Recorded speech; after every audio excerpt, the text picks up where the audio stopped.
lost all control. Gravity is all that I know. She's over me.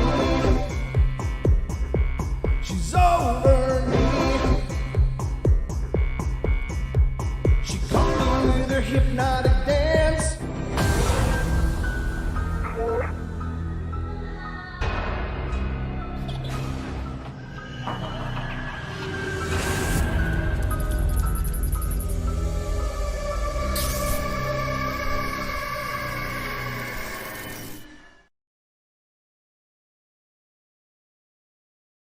Hey, ladies and gentlemen, welcome to another edition of the Paranormal Portal.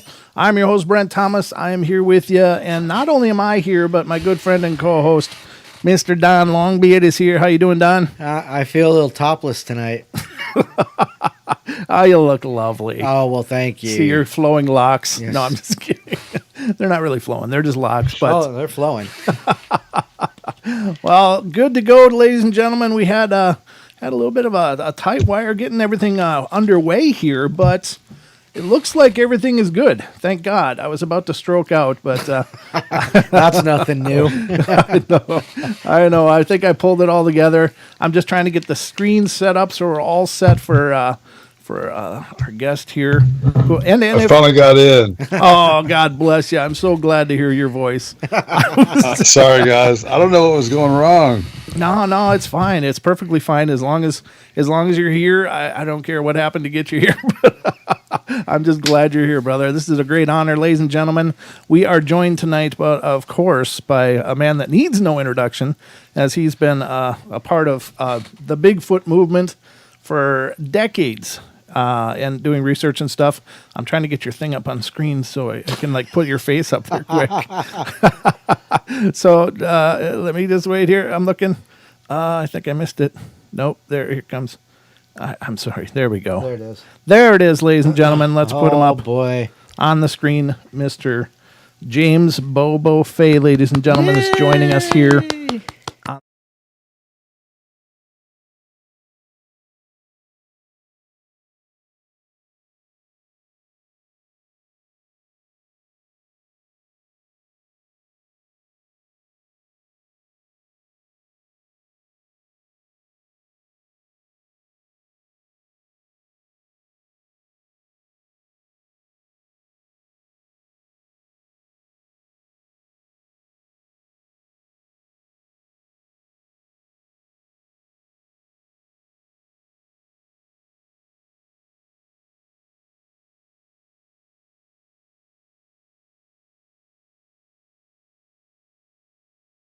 Yep, I did. All right, ladies and gentlemen, welcome Mr. James Bobo FAY to the show.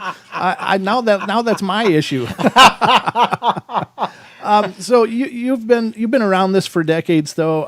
Yeah, I mean, you've been all over the world researching the Bigfoot phenomena, and a lot of people think, well, you were just part of Finding Bigfoot, but you were doing shows before that as well. Yeah, actually, I think my first national thing for finding for Bigfoot was in 1991 when I was in college. I hooked up with these old Bigfoot researcher guys. No one really knows who they are anymore, but they were around in the 50s and 60s.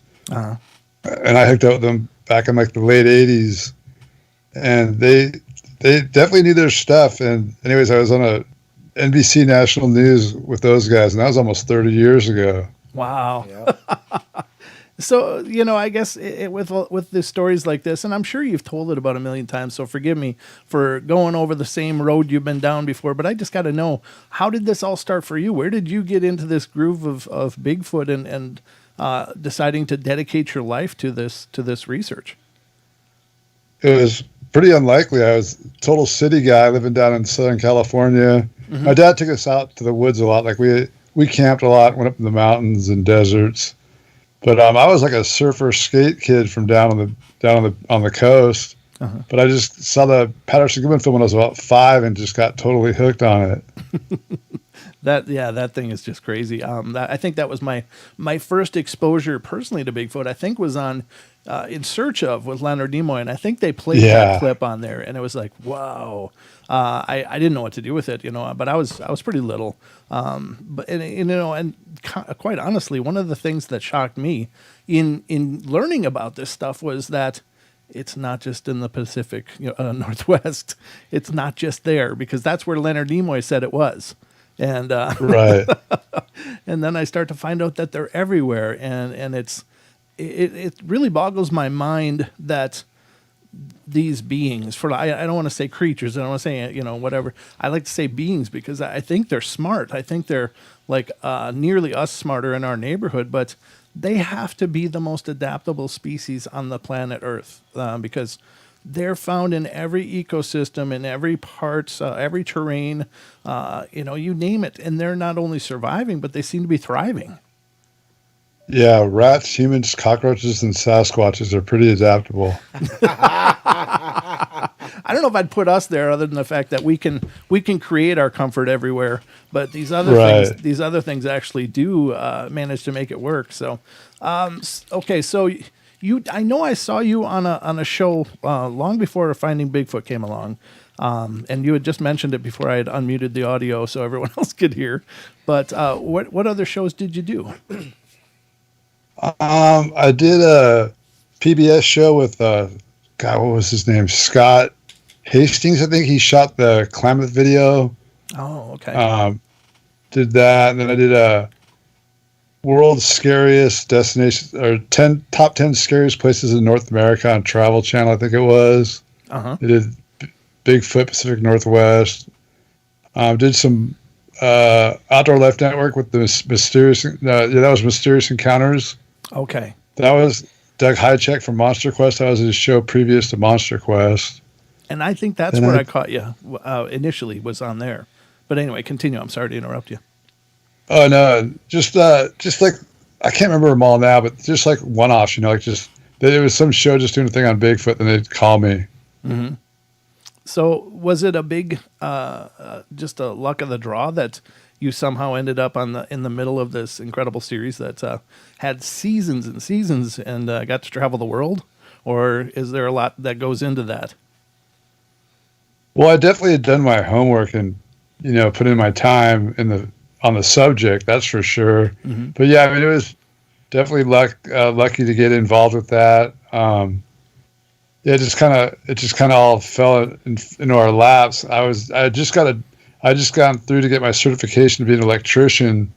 I take all the classes to be contractor and all that. I was going to take a job at the mill, the lumber mill right next to where I live, and be one of the electricians. And they're like, because I had TV people calling me all the time saying, "Hey, we got to do a show. We got to do a show at the end."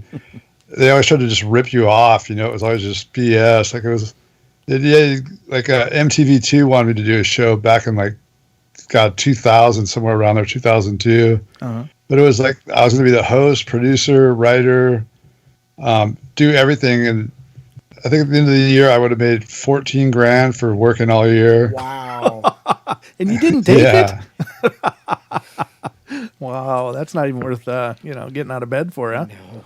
Man. Well, I mean, it's still be doing what I wanted to do and getting paid to do what I love, which I would have done, except for the fact that they were all making so much money back then, especially on TV, that it's like, man, I'm not going to get ripped off.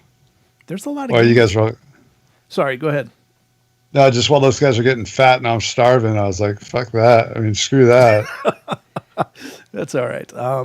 Yeah, I think that there seems to be a lot of that going on out there. I mean, I don't pretend to know too much about that. I've heard other people that are in the business talk about that, and how you've got to be real careful because there are so many people that are trying to rip you off and you take away your rights to whatever it is. But I got to tell you that I think I know there was a lot of people doing Bigfoot stuff through the years, but I really think that your show, the Finding Bigfoot show, was probably the one show that really made Bigfoot a part of our national discussion, like having it out there.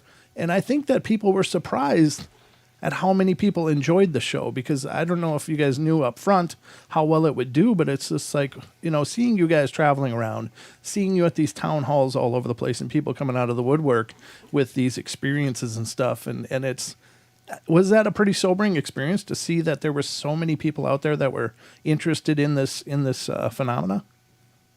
No, I knew it was there. Like I knew forever that if there was a Bigfoot show, it'd be a hit no matter what, just because Bigfoot's popular. Yeah. And they always did well. Like even those one-offs, the Bigfoots always scored really high. Mm-hmm. And I was just kind of wondering what took them so long to get it really going. Sure. Well, I think it was probably had to, find the right chemistry too. And you guys definitely had that. It must have been pretty interesting, but I got to ask you this question because it's one I've always been dying for. What's it like to go through thick brush with about 80 pounds of cameras pointing at your face and stuff? Dude, it sucks so bad. I hate those things. It's the arm hanging off with the light and the camera at the end of it. Like every bush that you're pushing through catches on that, then lets go and smacks you in the face, as you go through. Or they're always getting knocked around, or they're in your way when you're trying to therm, and I just can't stand it. I mean, I'd never. I'm sure someday I'll have to put one on again, but I sure hope not.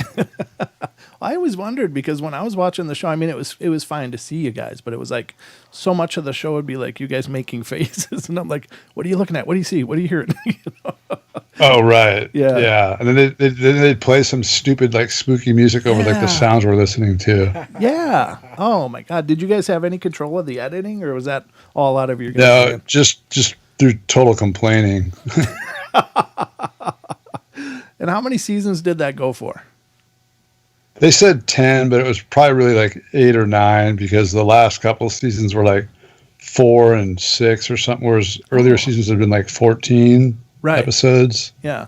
I noticed that trend is happening more and more where they're calling it a season, but it's like, God, I remember when I was a kid, seasons took like all the way from fall until late spring. And now it's like a weekend is the season on TV. Yeah, it's because they're so afraid to commit any resources long term. Like before they'd order 2 years worth of episodes, and now like you'll get an order for 4 to 6. Like that's the last few years we were working. Like that's what we got orders on, was usually like just a half dozen or something at a time, because they just do not want to commit to anything because the money's so tight. I mean, say like just for instance, this was an art show, but just a TV show in the year 2000, say it was $100,000 for a 30-second commercial. When we started Finding Bigfoot in 2010, it was down to like 40,000. Now it's down to about probably 15,000. That's how much revenues dropped. Like as streaming gets more and more popular, the budgets for television just shrink and shrink and shrink. Right. Wow, that's huge. I didn't realize it was so huge. But yeah, and even like Netflix and Amazon, like that were making just hand over fist. They, were just throwing money out, like giving out huge contracts for this and that, and it's even hitting those guys.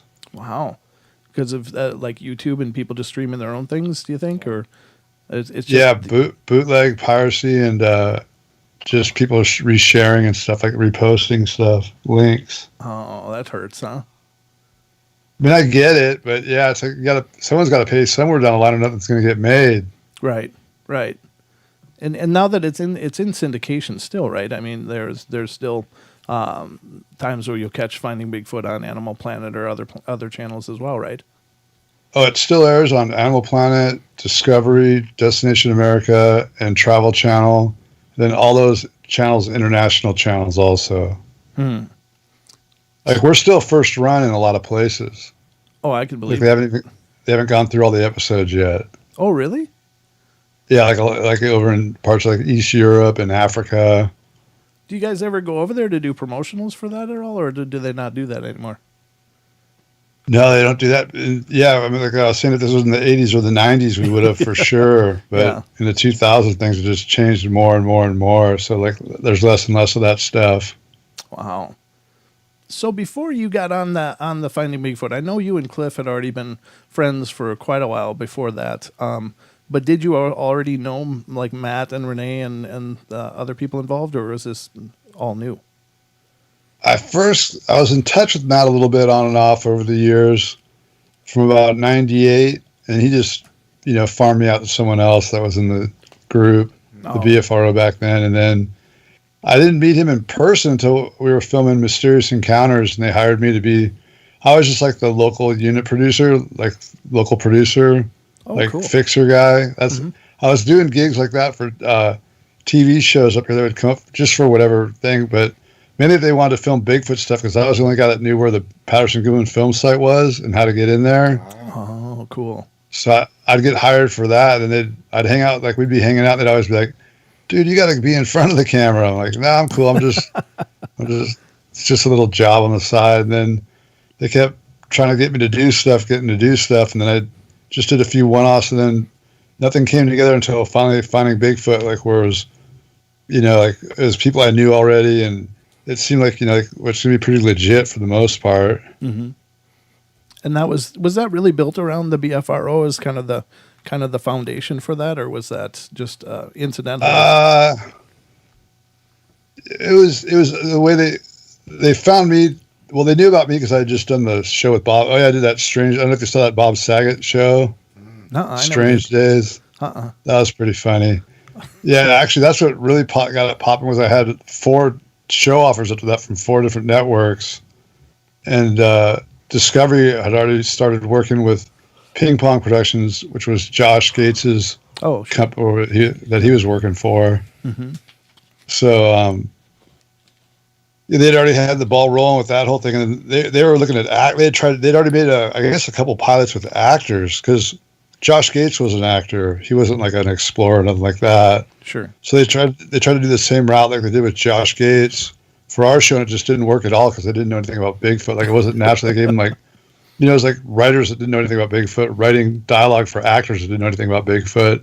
So if you knew anything about Bigfoot, it just sounded totally wrong. Or if you didn't know, it sounded wrong. So they wanted to get real people, and they got a hold of me, and then I told them about Cliff, and they said, yeah, we know about Cliff. We saw him on his YouTube thing. And then I told them about Matt, and surprised those people didn't know about Matt. Yeah. But which shocked me because he was like, at that point, had been on more Bigfoot stuff than anybody, and being the BFRO head and all that. Right. So then Wally, the guy that was the funder for the BFRO back then, he was a money guy.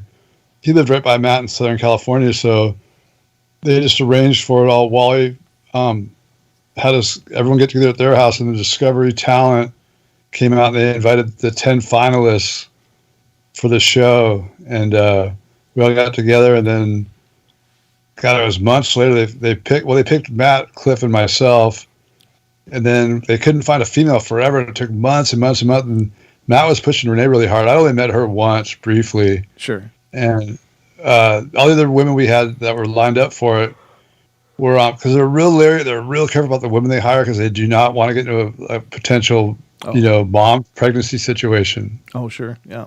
Especially for like a travel show, Mm-hmm. Wow. So they wanted to get a woman that was already kind of more not like 20-something that might just go off and have a kid. So we had the women that were available were mostly in their mid-20s, and we were like in our early 40s, and they thought it just looked too creepy having someone that wasn't our own age.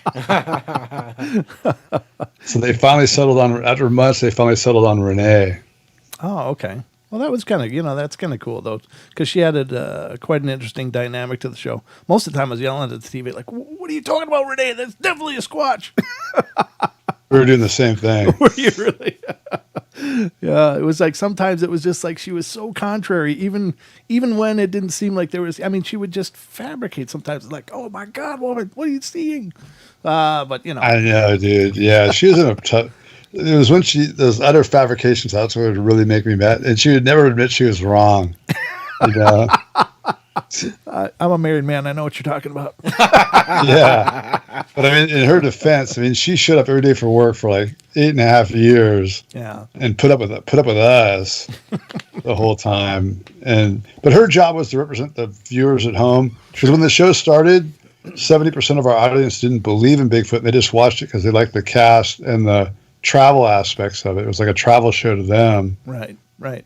And by the time when the show ended, it was like high 60-something% of the people that watched it believed Bigfoot was real. Oh yeah, yeah. That's what I mean. But you guys definitely created the ability to have this discussion. I mean, it didn't. I mean, obviously there was people that were into this prior to that, but I think it was still kind of relegated to just whispering among friends. You didn't want to say it too loud because then you'd be that guy or something. But as soon as your guys' show came out, it was like suddenly it kind of became cool, and people really did start having the discussions like, hey, I saw this on TV. What did you think of that? And it would be this this dialogue that just started taking form and shape, and it became part of our social consciousness. And I think that's largely due to what you guys did.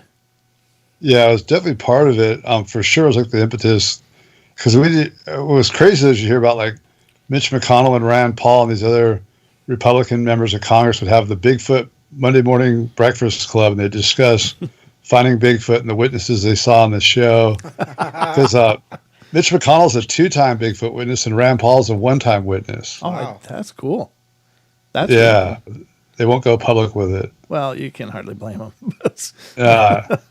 Well, I mean, they're the lowest. I think those guys are around 10% approval rating, so it couldn't hurt. I'm thinking like, God, it can only help at this point. Who doesn't want to be seen with Bigfoot? I think you're right. I think actually that could help their numbers, because looking at the Bigfoot community in our country especially, but around the world, I mean, people are just really. I mean, this is the most involved community of all the paranormal that I've been experiencing in doing the shows. It's like we do ghost shows, we get some, some participation and stuff. We do UFO shows, get some participation. But when we do Bigfoot shows, man, people are coming out of the woodwork. It's like, wow, it's really been an eye opener for me, because, I love all of it, but I just am always fascinated with how dedicated the Bigfoot audiences are. Like they will look and find shows because they want to know, they want to learn. They're just this ravenous, hungry for more information. Yeah, I think. Well, I know that Ghost is way more popular. Just you can look at all the shows that were made, how many there have been, and the size of their conferences versus the size of our conferences. But yeah, I mean, just since our show came out, the Bigfoot conferences have swelled. I mean, there's way more of them, and they're way bigger. Because prior to that, if you went to a Bigfoot conference, there was 300 people there. It was like a big deal. There's only a couple in the country that did that, like Ohio and really Ohio and Texas were the only two that did more than like 200. Wow. Yeah. Now they do thousands. Now there's like every town almost has a Bigfoot conference. But I think it is growing. I think it is growing even to almost challenge the ghost thing, because I haven't seen that much reaction for our shows. Now, when we first started doing the show, we fell in, by the grace of people like Wes Germer came on and was a big part of it. We had Bear come on, and he was on our show several times, and that really helped to establish us, I think, with the Bigfoot community. But I haven't. Bear Grylls? No, Jim Bear King, the Bigfoot outlaw. Jim King. Oh yeah. Yeah, he's been on here a few times, and a great guy. I love talking to him. But those things really, I think, maybe gave us some street cred right off the bat. But I do love how interested in the Bigfoot community is for this information. We had a question in our chat, Bobo. What was the favorite place that you guys ever filmed shows at? Was there one location that really stood out for you? Well, there's kind of a couple of factors. There's like, where was there great squatching? Like, what was the best place we went because it was just so rad that we were getting Bigfoot action? Or there's the overall experience of being like just in an awesome place. I mean, like Nepal and the Himalayas was insanely beautiful, and just such a once in a lifetime opportunity, to go fly up into the Himalayas and go to Pengboche and those kind of places. I mean, so it's hard to say. It's hard to say. We loved everywhere we went. We could say internationally the least fun was Indonesia, just because it was so rugged and rough and terrible food and all that kind of stuff. But it was still rad. I mean, I liked it more than everyone else. But we all agreed the only place we just really had a lame time was Kansas. Flatland. But it was like that Arctic vortex. It was like January. Oh. It never got above 20 degrees. The wind never dropped below 20 miles an hour from the north. It's just real thin trying to find any Squatch action in that place, especially that time of the year. So it was kind of a waste of time the whole time we were there, and we just froze the whole time. Man. But the people were cool. Yeah. People in the Midwest, they are the nicest people in the country for sure. What? We're in the north of Idaho, so Don apparently disagrees, but no. Yeah. I suppose I should introduce you. Don is my co-host, Don Longbeard, and I never did introduce you guys, so sorry about that. How you doing, Bobo? Good. How you doing, Don? I just sit back and listen and laugh and interject every now and then. So I'm doing fine. Thank you. I don't got to drive the bus. He doesn't have to drive the bus. But Northwest Idaho, that's not Midwest. That's the West. Yeah, we're up in the I think they call it the Pacific Inland Northwest or something. Inland Pacific Northwest. Yeah, I just know a lot of Midwesterners apparently. I'm a Minnesota transplant myself, so I think you're right, Bobo.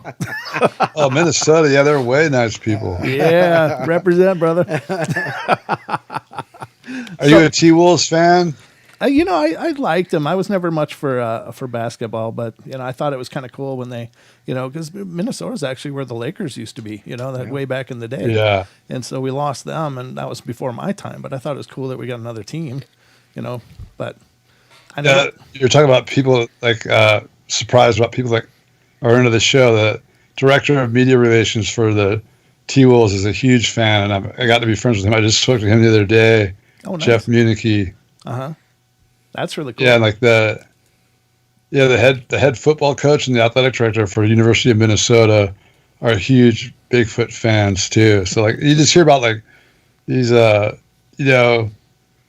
hear about different people like that are like, oh, that guy's like Dave Navarro from the guitar player. He's a Bigfoot. He's super into it. Like you just hear like random reports like that. Like, hey, this guy's a huge fan of yours. Like Yoko Ono. Are you serious? You just hear like these. Yeah. Oh no! oh no! It's Yoko.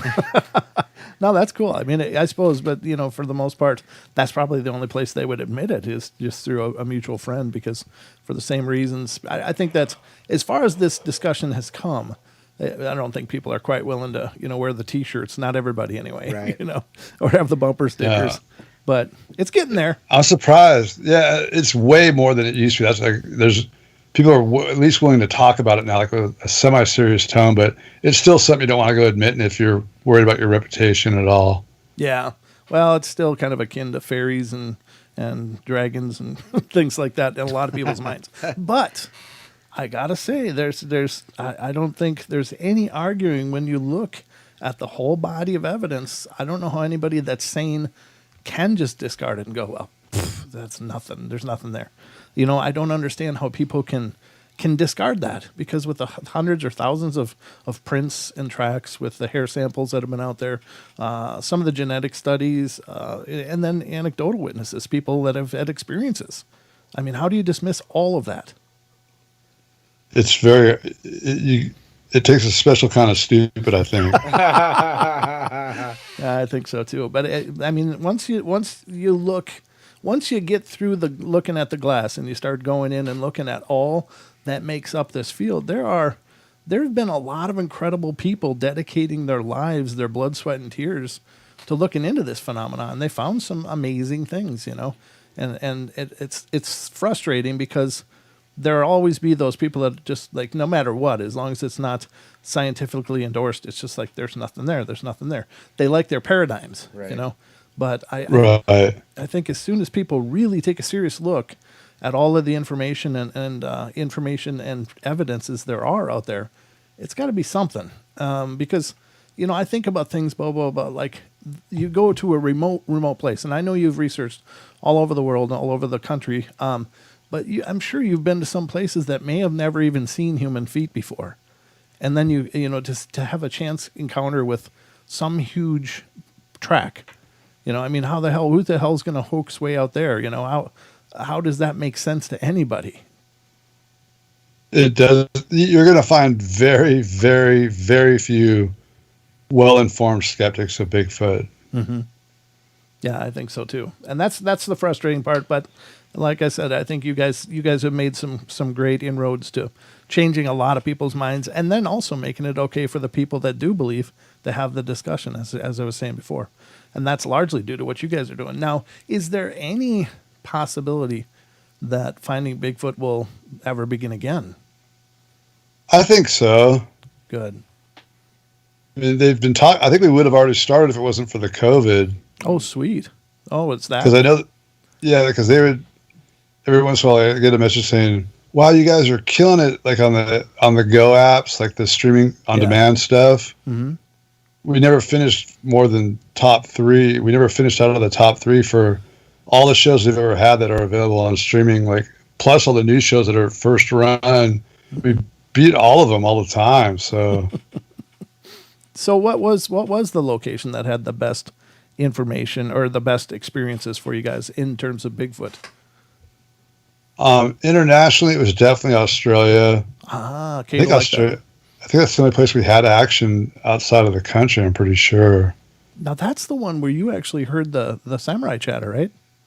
Yeah. That was a crazy one. That it just sounds fake. Like, I mean, to hear the story, how it all came about and how just the chain of events that led to that night. But I guess this is a 2-hour show, right? We got all kinds of time, brother. Keep we got going. all the time you need. Keep going. Well, I was over in Hawaii on Oahu. I used to go there every year for the wintertime, go surf and hang out with my friends and stuff and watch the contest. I don't know if you guys have ever heard of the Pipeline Masters. Yeah. Oh, the surfing contest? The bonsai pipeline. Mm-hmm. It's the greatest show on earth. It's awesome. I mean, it breaks right on shore, really close to shore. It's, it can kill you. It can kill you. It's a gnarly wave, and you're just sitting there it's like sitting in the owner's box at the 50-yard line at the Super Bowl. You're just right. There's not a bad seat in the house. You're just sitting there watching these guys get the craziest waves, and there's bikini models on the beach. It's just a full scene. Wow. Sure. And I was at this. I used to get hooked up through Volcom. They're a clothing brand, like action sports stuff, right. And like Quicksilver, Billabong, all the big brands. Hurley, they all own houses right at Pipeline, and like the company house, and they have like the team riders and stuff there, and they're it's like just big parties. Mm-hmm. So I'd sit at the Volcom house, and this guy Makua Rothman, who's a really well-known big wave surfer, local Hawaiian kid, and he showed up with this guy. And to get in the Volcom house is it's pretty much a VIP affair. Like, you're not just getting in. And he brought this big Samoan-looking guy or something in with him, or like Maori or Tongan or something, big guy. And he brought him in, and they were sitting out there, and then Makua left him, and it started just one of those like Hawaiian-style rainstorms that just pop up out of nowhere and just dump for like 20 minutes and stop. One of those blew through, and it was kind of cold. It was December, early morning, like 7. And it's cold if you get wet. And this guy got just totally dumped on. He was sitting there, he was limping. Looked like he had a broken ankle almost with no crutch or anything. And I was like, God, who is this guy? I mean, Makua brought him. He can't just be some scrub. But he just was sitting out there in like dirty clothes, freezing in the corner. And when I said, "What's up, man?" I started talking. I could tell he was hungry and stuff. So I went and bought him a breakfast burrito from the Roach Coach outside the gate, and he just wolfed it down. I bought him another one. We started talking, and it turned out he was an Aboriginal, but they call them Saltwater Aboriginals because they traded so much and bartered with the Maoris that they bred with the Polynesians. Like they don't look like the traditional, like inland, really dark, typical Aboriginal look. What you think of an Aboriginal, like that kind of look. These guys look more Polynesian. So I started talking to them. I'm like, no way. I said, what? We're thinking about going to Australia for looking for the yowie, and usually no one knows. Most Australians don't know what a yowie is. They know it's a candy bar, and that's it. Like literally 90% of the people in Australia had no idea what a yowie is when we were there. Okay. At least 90%. So this guy knew about it. I'm like, no way. And he's telling me like, yeah, and then blah blah. And so I got his contact. He's telling me his brothers have seen him a bunch of times, and I got his contact information and talked to him a couple times over the internet, a few times, saying, yeah, hey, what's up, man? Then we found out we were going, so I said, hey, we're coming. He's like, well, maybe you can interview my brothers. And it turned out we were going to be way far, like 10 hours away, we get down there. We were going to film with Rex Gilroy, who's a famous cryptozoologist, like the most famous cryptozoologist in Australia, wrote all the books and stuff.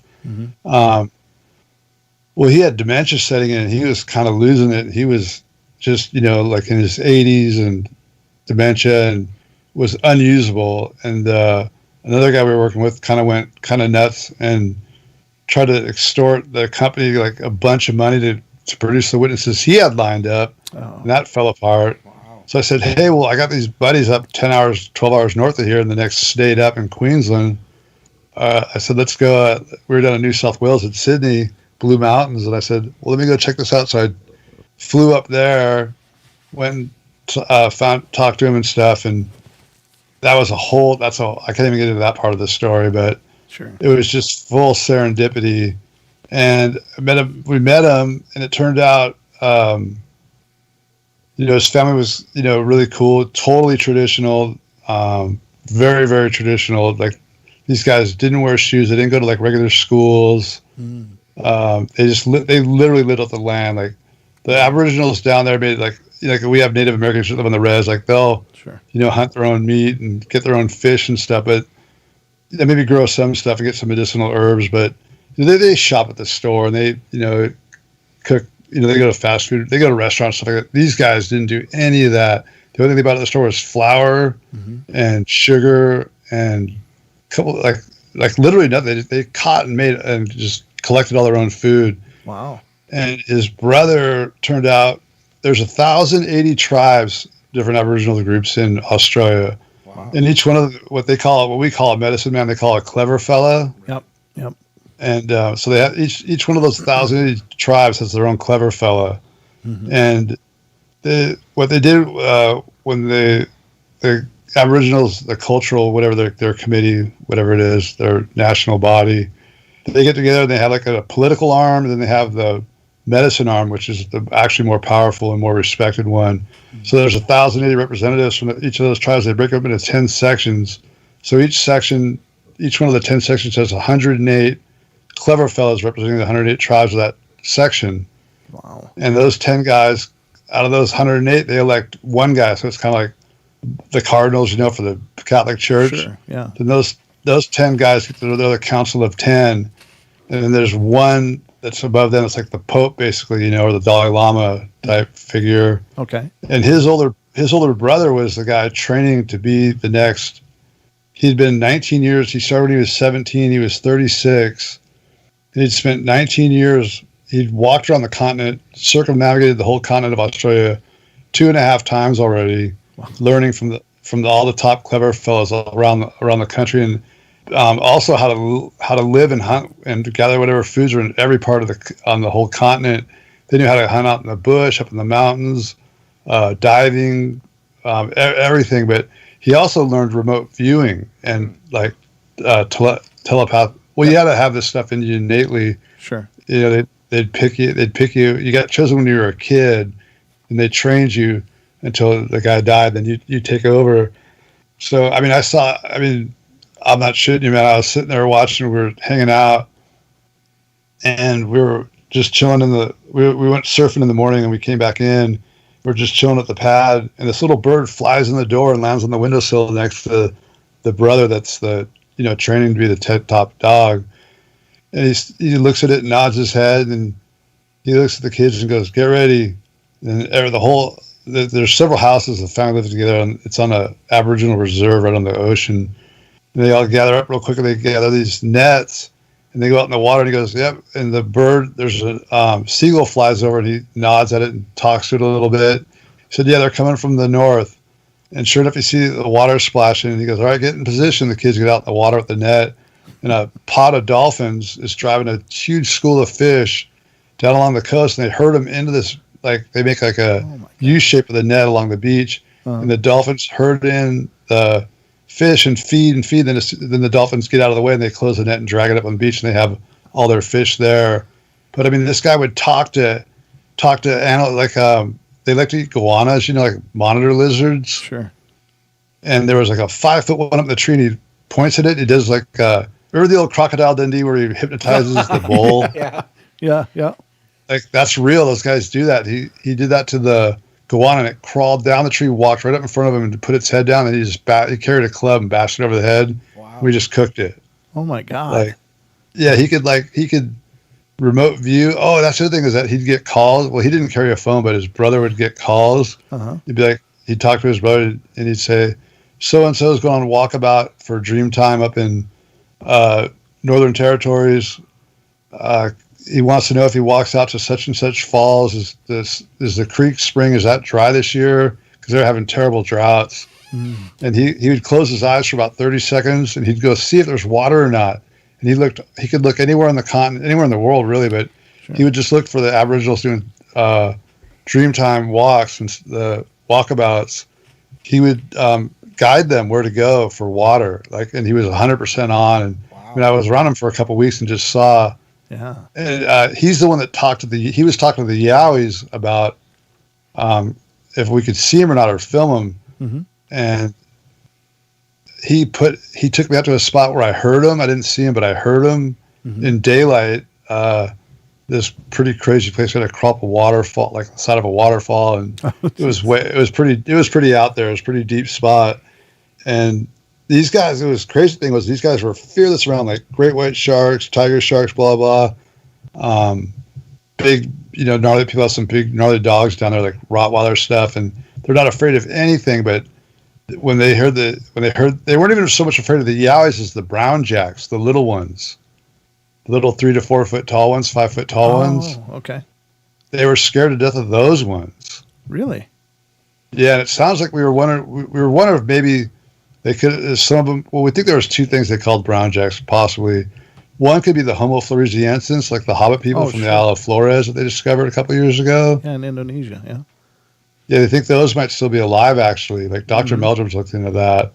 There's reports of basically describing those things from the north of Australia, and also up in the islands up and through there where they were discovered.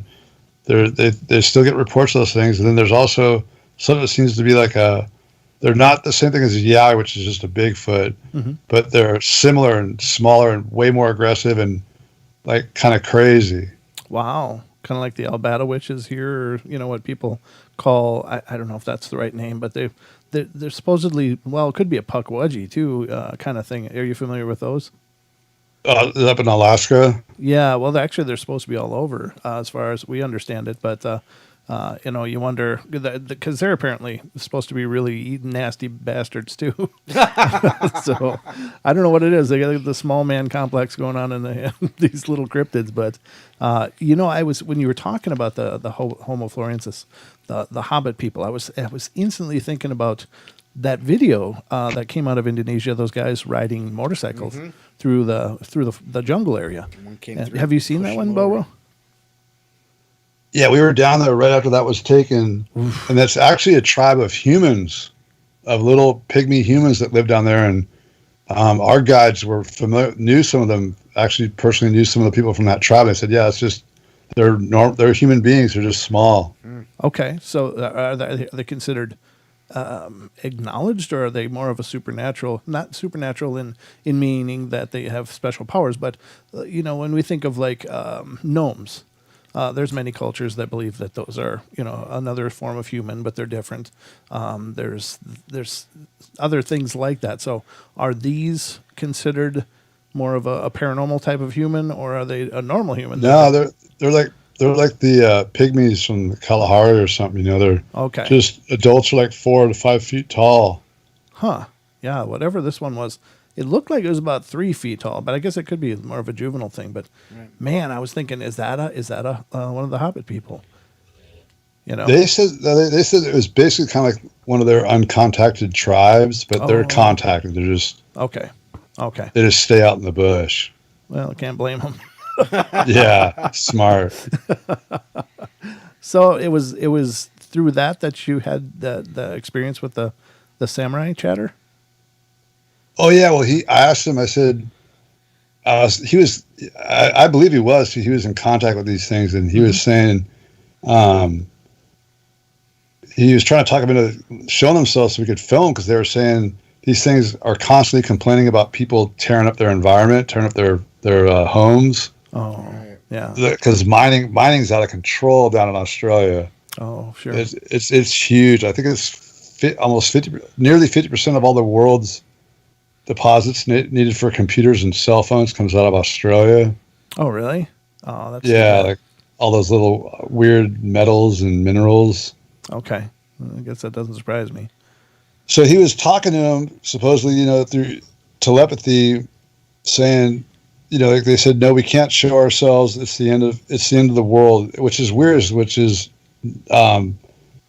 powerful medicine men I've known and women out here on the West Coast have said the same thing when they talk with Sasquatch. They said it's like the Book of Revelations will be fulfilled if they come out. That's how which was interesting hearing totally unrelated Aboriginals in Australia saying the same things as Canadian and U.S. Native Americans have said. It was interesting. They said no. Then I said, well, can we at least hear them? Can we at least hear them talk? And he said, yeah, they can do that.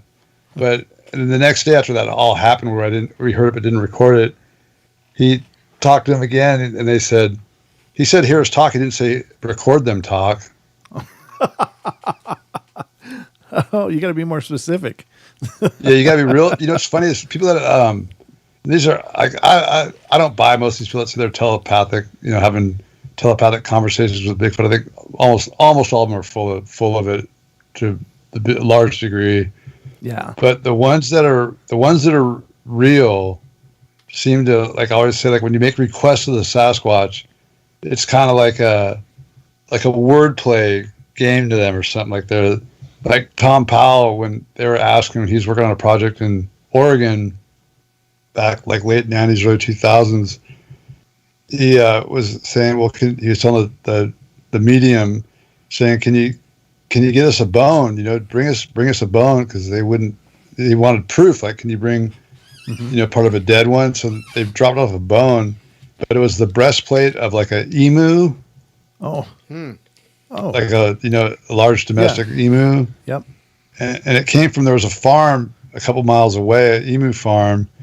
But then when the psychic contacted the Sasquatches that were supposed to have done that, they said, you said a bone. You didn't say a Sasquatch bone. You just said a bone. That was a cool looking bone. That's so funny. Wow. I have an open mind for that. I don't not necessarily understand it, but I think telepathy exists not only, between people, but interspecies. I think that it must. And I think that dogs might be a great example of that, because, the way that they can cue right into the energy of the person around them. At least there's like some kind of serious empathy going on with nature and natural animals and such. Like they can sense things, and it's that sixth sense thing. But I mean, obviously, you must have heard about things like the mind speak. What are your thoughts about that? Have you had any experiences of that yourself? Yeah, and I'm totally down for like the scientific explanations. Like, well, infrasound can cause you to have those like when they've done Department of Defense testing with infrasound, the subjects reported hallucinatory audio hallucinations. Oh, hearing things like voices, messages, a lot of dangerous stuff. Like get out of here, and it's like maybe your subconscious warning you. It could also be a pheromone or just some kind of scent that causes that reaction. Like when we smell it, since we've evolved next to these things, over millennia. Yeah. That when we smell it, our basic genetic makeup is to flee, and maybe your mind's telling you, like your body's reading this chemical reaction and putting it into words in your own head, which you attribute to the Sasquatch, but it's saying, get the hell out of here, but it can just be your own inner self warning. So, but I've had a couple experiences, like Tom Powell was mentioning him in his backyard. Me and Cliff were sleeping back there one night, and he had stuff happen in there. And we'd gone around. We did this. He has this 6-mile loop around his house at night where you walk through the forest, where he goes down by the river and he goes to these spots. We do a couple of calls, and a lot of times they'll come back to his place when it's all said and done and creep around the woods and behind the house. Mm-hmm. And sorry about that. Oh shoot! I'm trying to turn off this Sorry about that noise. I keep getting stuff. I'm not hearing anything, so it didn't come through the. Oh, you're not? Oh, okay. It's Yeah. coming through on my end. Okay. Oh, good. So shoot. Oh, so I was back there one night, and about 100 yards to the west, I hear this crack branch break, and I just instantly had this image of Sasquatches breaking the branches. Uh-huh. And then I heard one about 50 yards away, about a minute later, another crack, full on-purpose branch break. Mm-hmm. And like I was getting real goosebumpy and stuff. And I was trying to wake Cliff up. Cliff sleeps super sound. He sleeps through anything. Nice. And I was like, Cliff, get up. And he just kept sleeping real hard. And then I just heard this huge crack just directly in front of me, about 40 feet away in the tree line. And I just got this loud, clear message saying, "We're here." Oof. Wow. Yeah, and it was like loud and clear. Then my first real, for sure, Bigfoot encounter, like I knew it wasn't. I mean, it turned out in hindsight, when we were logging, I'd been around him a bunch of times and just didn't know it because I didn't know the signs all the way. Yeah. And now I look back going, oh my God, like we were right there with him. But the first time I had my real experience in 2001, where there was no doubt what it was. I got, so I had this encounter. I was in a clearing, set up a beach chair, chilling out. It was like late May, warm summer night, 70 degrees, and had this crazy encounter. This huge male Sasquatch came into the tree line around the edge of the meadow I was sitting in and just tearing down trees and roaring and stomping and making by far the craziest sounds I've ever heard. If it would have been recorded, it wasn't as expressive as the vocal, like the, so to speak, talk that you hear in the Sierra Sounds. Sure. It was a lot of more just roaring and Yikes. big giant exhales and lip flaps and growls and grunts and all kinds of stuff. And I at one point, I had it was the first time I had a real night vision with me. It was a Gen 2 early 90s Ukrainian Gen 2 night scope. Passive, didn't have any thermal, it was just night scope. Okay. And I had that thing and I was messing with it. It was the first time I ever took it out. And it had 4 dials on the front that were all they're all the same, but a couple were like focus. One was, I don't even know what it was. It was all written in like Ukrainian writing. But one was a battery cap cover, and I was messing with it, and I was like, why's it was just the battery was dying. And I unscrewed the battery lid too far because I didn't know what it was. And when it just went dead, the second it went dead, there was this huge cry, like a screaming yell cry. Mm-hmm. And then within a second of that, I got just bluff charge. Well, I didn't know it was a bluff. I thought it was a real charge. 2 or 3, I think it was 3. For sure there was 2. Came charging out of the tree line across me in the meadow and ran into this little stand of trees I was sitting against. It was like if you're driving down this dirt logging road, on your right-hand side, there was like a crescent-shaped half-moon meadow. Mm-hmm. And in the middle of it, not the middle of the meadow, but the middle of like the half circle, which ran along the road, there was a stand of trees about 60 feet wide and 30 feet thick. And I was sitting on the edge of that, facing the meadow. And these things ran behind me, and I thought, well, God, they must have just kept going. I don't hear them now. And I was pretty freaked out because they shook the ground. I mean, and they were so fast and they sounded so giant. And I mean, I'd already heard them snapping trees and stuff, so I knew they were big. And I was antagonizing them, growling, beating my chest and all that stuff. And not too smart. And I started hearing rustling in the tree line right behind me. And I was sitting in the chair and I'm like, oh my God, that's him. Well, at first I thought it was just a mouse or like I thought it was a wood rat gathering like nest material at first. And it was so subtle. And then I started realizing it's the big one. It's right behind me. And I started hearing like this deep breathing coming from up high. Oh God. Like really high, like higher than the roof. And I was like, oh my, and it's right behind, like within 5 feet of me, behind me to my right shoulder. And I'm like, all right, Bo, let's get it together. Don't get us scared now. You got to, because I had this was like in 2001, I had a disposable 35 millimeter camera, a cardboard camera. You remember those disposable cameras? Yeah. And it had a flash, and I flicked the flash on, I said, all right, in 10 seconds, I'm going to turn around and snap its picture. It's probably going to smack me or kick me or something, but I just got to hold on and don't lose the camera. Uh-huh. So I was trying to, all right, Bose, now you got to do it. Don't be a wuss. Turn around, take its picture. And right when I started to turn around, this growl comes low, just the deepest grumbly growl starts growling, and it hit me like a laser beam. Oh. And I was feeling like this wave of energy coming out of it. And I just got this clearest message in my head. It said, if you turn around and take my picture, I'm going to effing kill you, and no one's ever going to find your body. Oh my it was just loud and clear, like just. I mean, it wasn't like an audible, like it wasn't like in the air, but in my head, it was just the loudest, clearest message I ever got. Wow. Oh God. Yeah, that'd be horrible. But it could have been pheromone induced, you know. I mean, sure. Just me being so nervous. Like once that growl started, I could have imagined like my brain filled in all those words. I mean, I don't know, or it could have been telepathy. I'm not sure. Well, you know, I mean, either way, obviously the message would have been loud and clear no matter which way you got it, because I think if something really big is behind you growling, the last thing you want to do is provoke it. I mean, regardless of what it is, if it's a bear or whatever, you don't do anything. You just kind of freeze and you know, so whether the words were actually given to you or whether they were passed on just through the growl and a reaction and a genetic memory or a pheromone or whatever, I think the message is universal on that one. Just don't screw with it. You know, I've had the same feeling with great white sharks when I was diving or surfing. I've had several run-ins with them.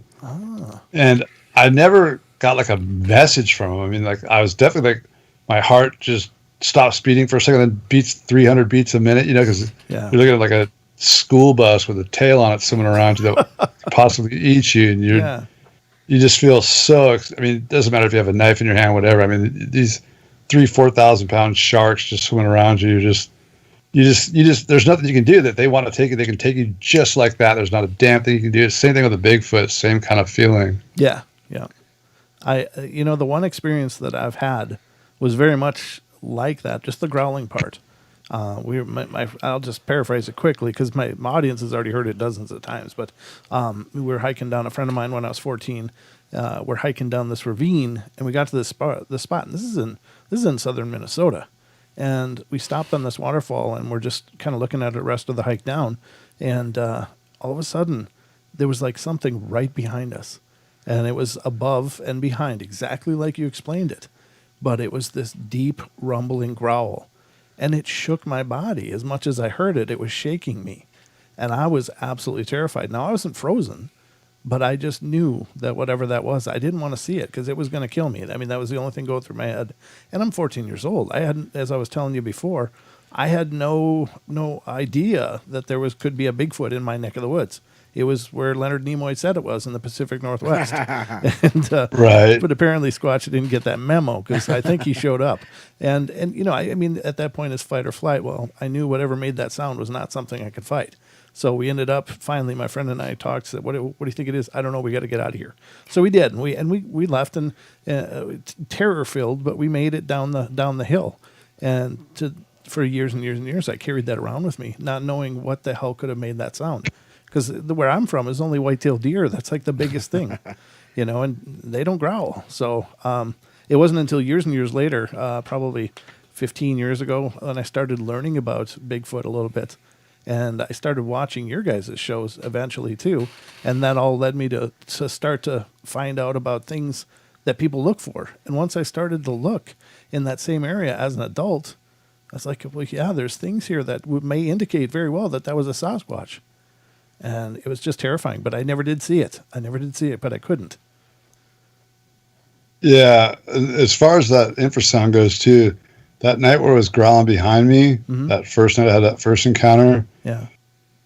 The lower it got, the more intense felt like a laser hitting me coming from it. Yeah. And it actually got to a point where the growl went so low I couldn't hear it audibly anymore, but it was making my whole body vibrate. My tear ducts were wide open, and it was hyperventilating. I had tears just like more than you could cry, like just pouring out of my eyes. Wow. And I was shaking uncontrollably, and it was like in slow motion.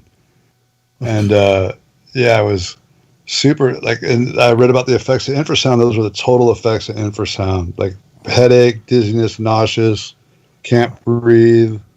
That's incredible. Tears. Yeah, it was nuts. Did you notice that effects persisted past that?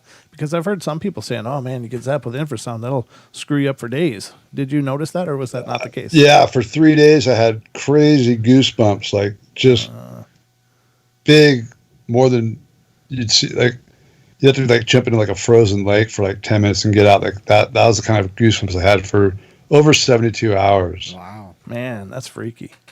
I wonder what it does. I mean, how just this vibration can do that, but it must stun something in us, in our brains or something. It must cause things to work wrong for a while or something. I think so. I think yeah, infrasound. They can use it as a defensive or offensive weapon. Yeah, yeah. So I want to ask you this before I do it. I should have. I was hoping to catch you before the show, but I'm just glad we got everything going today. Are you open to taking phone calls from listeners? Sure. Okay. So, guys, the phone lines are open. If you've got any questions for Mr. Bobo, you can call in and we'll certainly let you talk to him. But, that can go either way. Or if you're a little intimidated by calling in, just please keep leaving your messages in the chat down. Have you seen any questions? Yeah, I've seen some. Our friend Christy, she asks if you've ever come across a female with a baby. No, but there was a female I used to track that had young ones with her. First saw the small ones when they were about 5.5, 6 inches, and the last time I saw them, they were probably 11 to 13, somewhere in there. They kind of vary. Right. And that's the thing about footprints you find is that it's been people go, well, there's a 14-inch one up there and a 17-inch one up there. Well, just in what they call the dermal ridge prints, in that one trackway, the foot, depending on the substrate and the angle of the soil, its tracks measured the same foot in the consecutive track line would measure between 14 to 18 inches, depending on the substrate. Wow. Okay. That's amazing. Wow. That's a big foot. Yeah. But sorry. I say things like that and it sounds like it's planned, but honest to God, that this comes out of me. I have no idea why, but it sounds like I'm clever, but I'm really not. I was going to ask you, do you think that they migrate or at least semi-migrate? Do you think that do you think they're anchored to one distinct area and that's it? I think they have their territories, but they also roam. According to the natives, they have like Bigfoot jamborees or powwows where the Sasquatch get together and will discuss territories, and it's a way for them to like not interbreed, like they come from all over. Like supposedly around up in Northern California, they'll go meet up at Mount Shasta in the summertime. In the Pacific Olympic Peninsula had 2 spots, one on the west side, one on the east side, and they would get together and they would the Bigfoots would say, oh, so-and-so, like old Big Smoky died up in Red River drainage, that whoever didn't show up for the spring conclave or early summer conclave, you were written off like, okay, you didn't make it through the winter and your territory is open for like one of these young guys looking for his own territory. That kind of thing. Okay. Now, that's the second time I've heard that claim. I heard it from someone else. I don't remember who, but it was a couple of years ago. And they were talking about how it was on the moon cycles that they would meet on the full moons or whatever in these situations. Wow. Yeah, like usually it's a new moon, but new moon. Okay. Wow. But I mean, it could be full moon other places. Yeah, I mean, I don't know. It was I just remember hearing that, and at the time, I just kind of shelved it away because I was like, well, I wonder how somebody can know that. And so it got kind of just left in my brain until you just mentioned it. Now I was like, oh Christ, there is something to that maybe. Yeah, well, where I learned a lot of stuff was, interesting. That people ask you where's the best place to go squatching, and I'm like, really, like kind of the Midwest, East is, I think, the best spots. But the people with the most knowledge that interact with them the most is definitely the tribes of the Pacific Northwest and British Columbia and Oregon and Washington. They and some in a little bit in Northern California, not to the same extent as those guys, but those tribes out on the Olympic Peninsula just deal with them such a daily, intimate level. And one of the tribes out there, there's each major food source has a family that it's their job to know everything about it, like where they can be found at any time of the year. Like there's one family that's like a salmon family, like in charge of knowing all the salmon runs and where they lay their eggs, where's the best fishing, what's the best way to catch them. There's like a wolf family that they need to know like everything about wolves, and they need to get a wolf hide for a ceremony, like they go get it. Or there's a grizzly bear family, a black bear family. Well, this family that I knew was a Sasquatch family.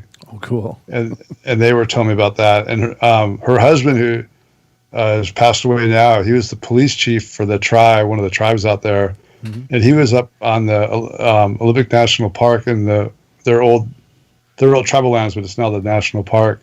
He was up there hunting bear. This was 35 years ago, 40 years ago. And he saw what he thought was an elk herd coming down this. He was way up in a river. And incidentally enough, it's the river just to the north where it comes out of where the meeting spot was for the Bigfoots in that whole southwest corner of Washington supposedly met. Was down. I just put that together later. That was the same river. But he saw 30 to 35 Bigfoots at sunrise walking down the river bar, just meandering along with a couple of huge males in the front. And then they said from 10 foot all the way down to like 3.5, 4 feet. Wow. Females, males, just all kind of looking for food along the riverbank and just walking along. And they never saw him, but he saw that. Wow. That's really cool. I can't imagine what that would look like. What would 30 some Sasquatch walking together look like? It'd be like, crazy. We're gonna die. Yeah, it's an invasion. That's it. They're taking over. Back to your bags, kids. We got a couple of calls here, brother. Are you ready? Yeah, yeah. Go ahead. Whatever you want. All right. Here we go. The first call is coming from area code 858. Is that you, Lewis? All right. Welcome to the show, Lewis. Good to hear from you. Hey, what's up? We're good. You got a question for Bobo?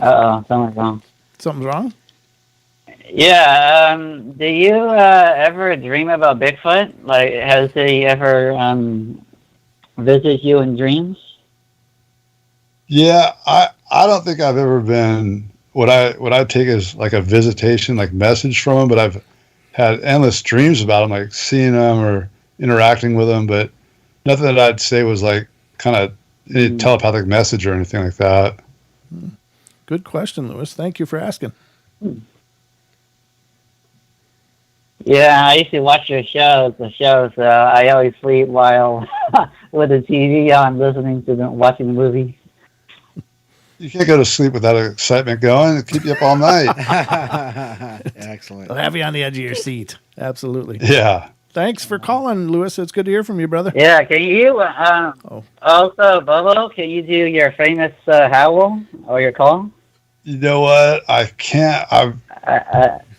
I just got my voice back today.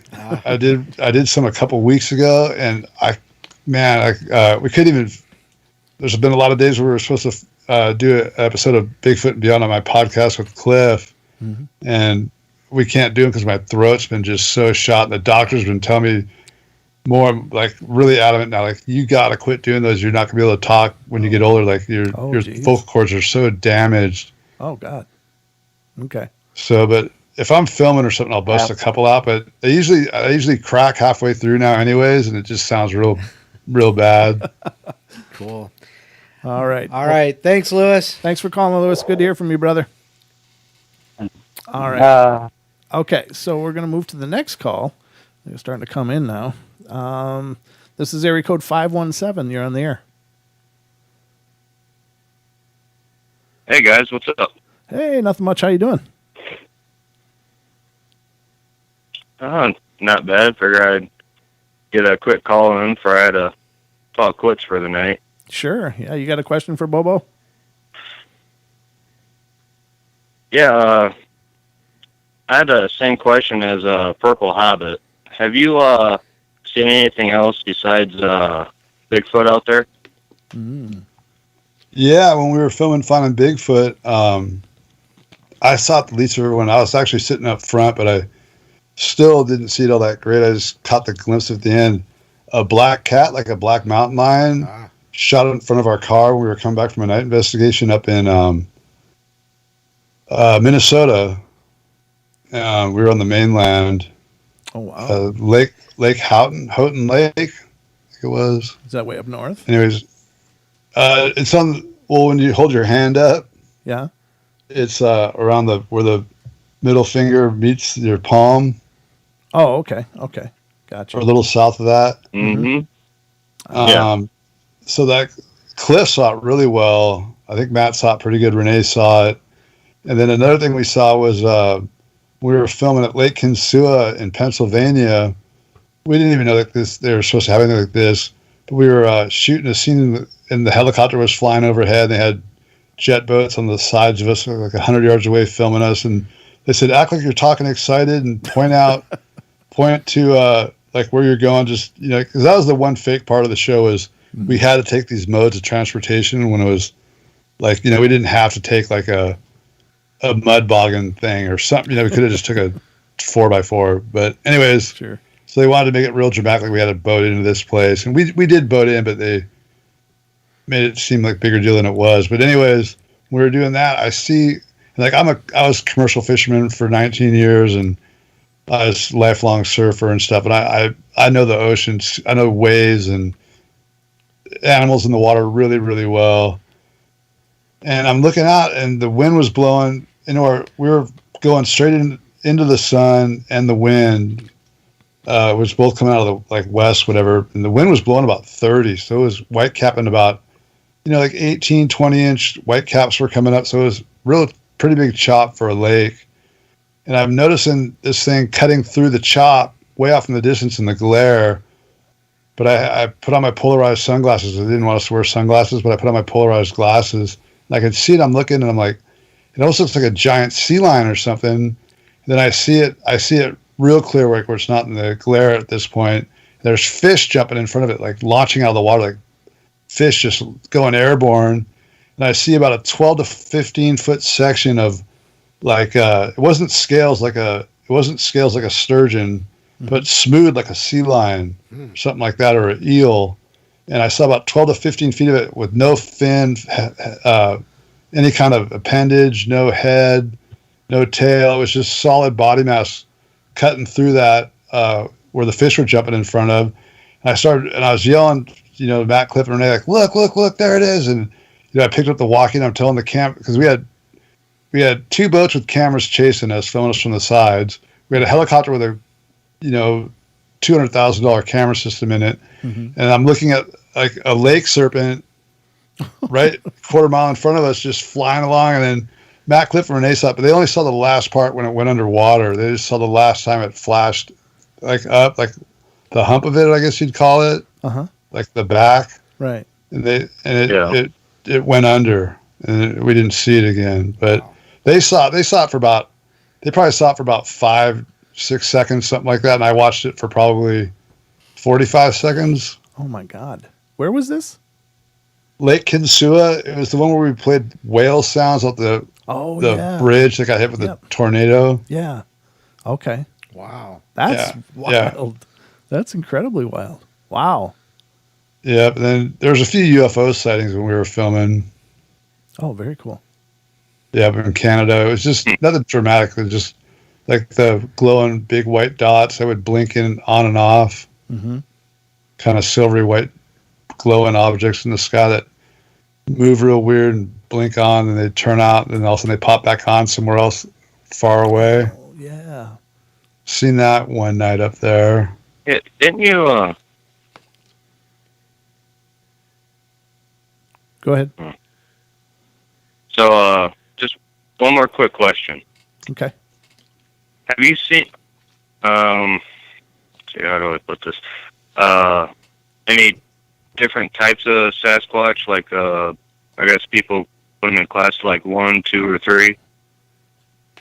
No, and I'm still perplexed by that, because people talk about like the dog man and this and that. I don't know how much you guys get into that on this show.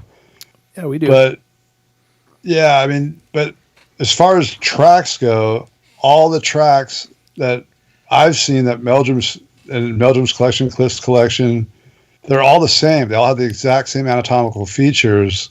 You always hear about these 3-toed tracks, or like 12-inch, 14-inch canid tracks.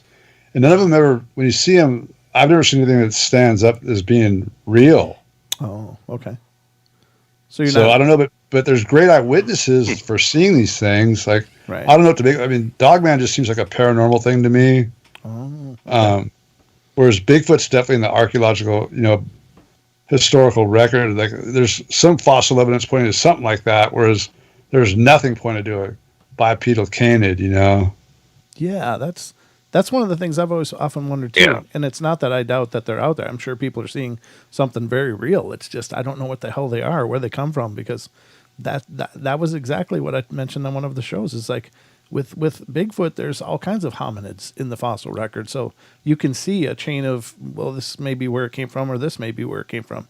But something like a Dogman, it's just like, pow, there's nothing that would go backwards from that, Right. Yeah. And you're talking about finding Bigfoot kind of opened the national dialogue on a smaller scale, but I think it's kind of cool is Dogman Encounters Radio with Vic Cundiff.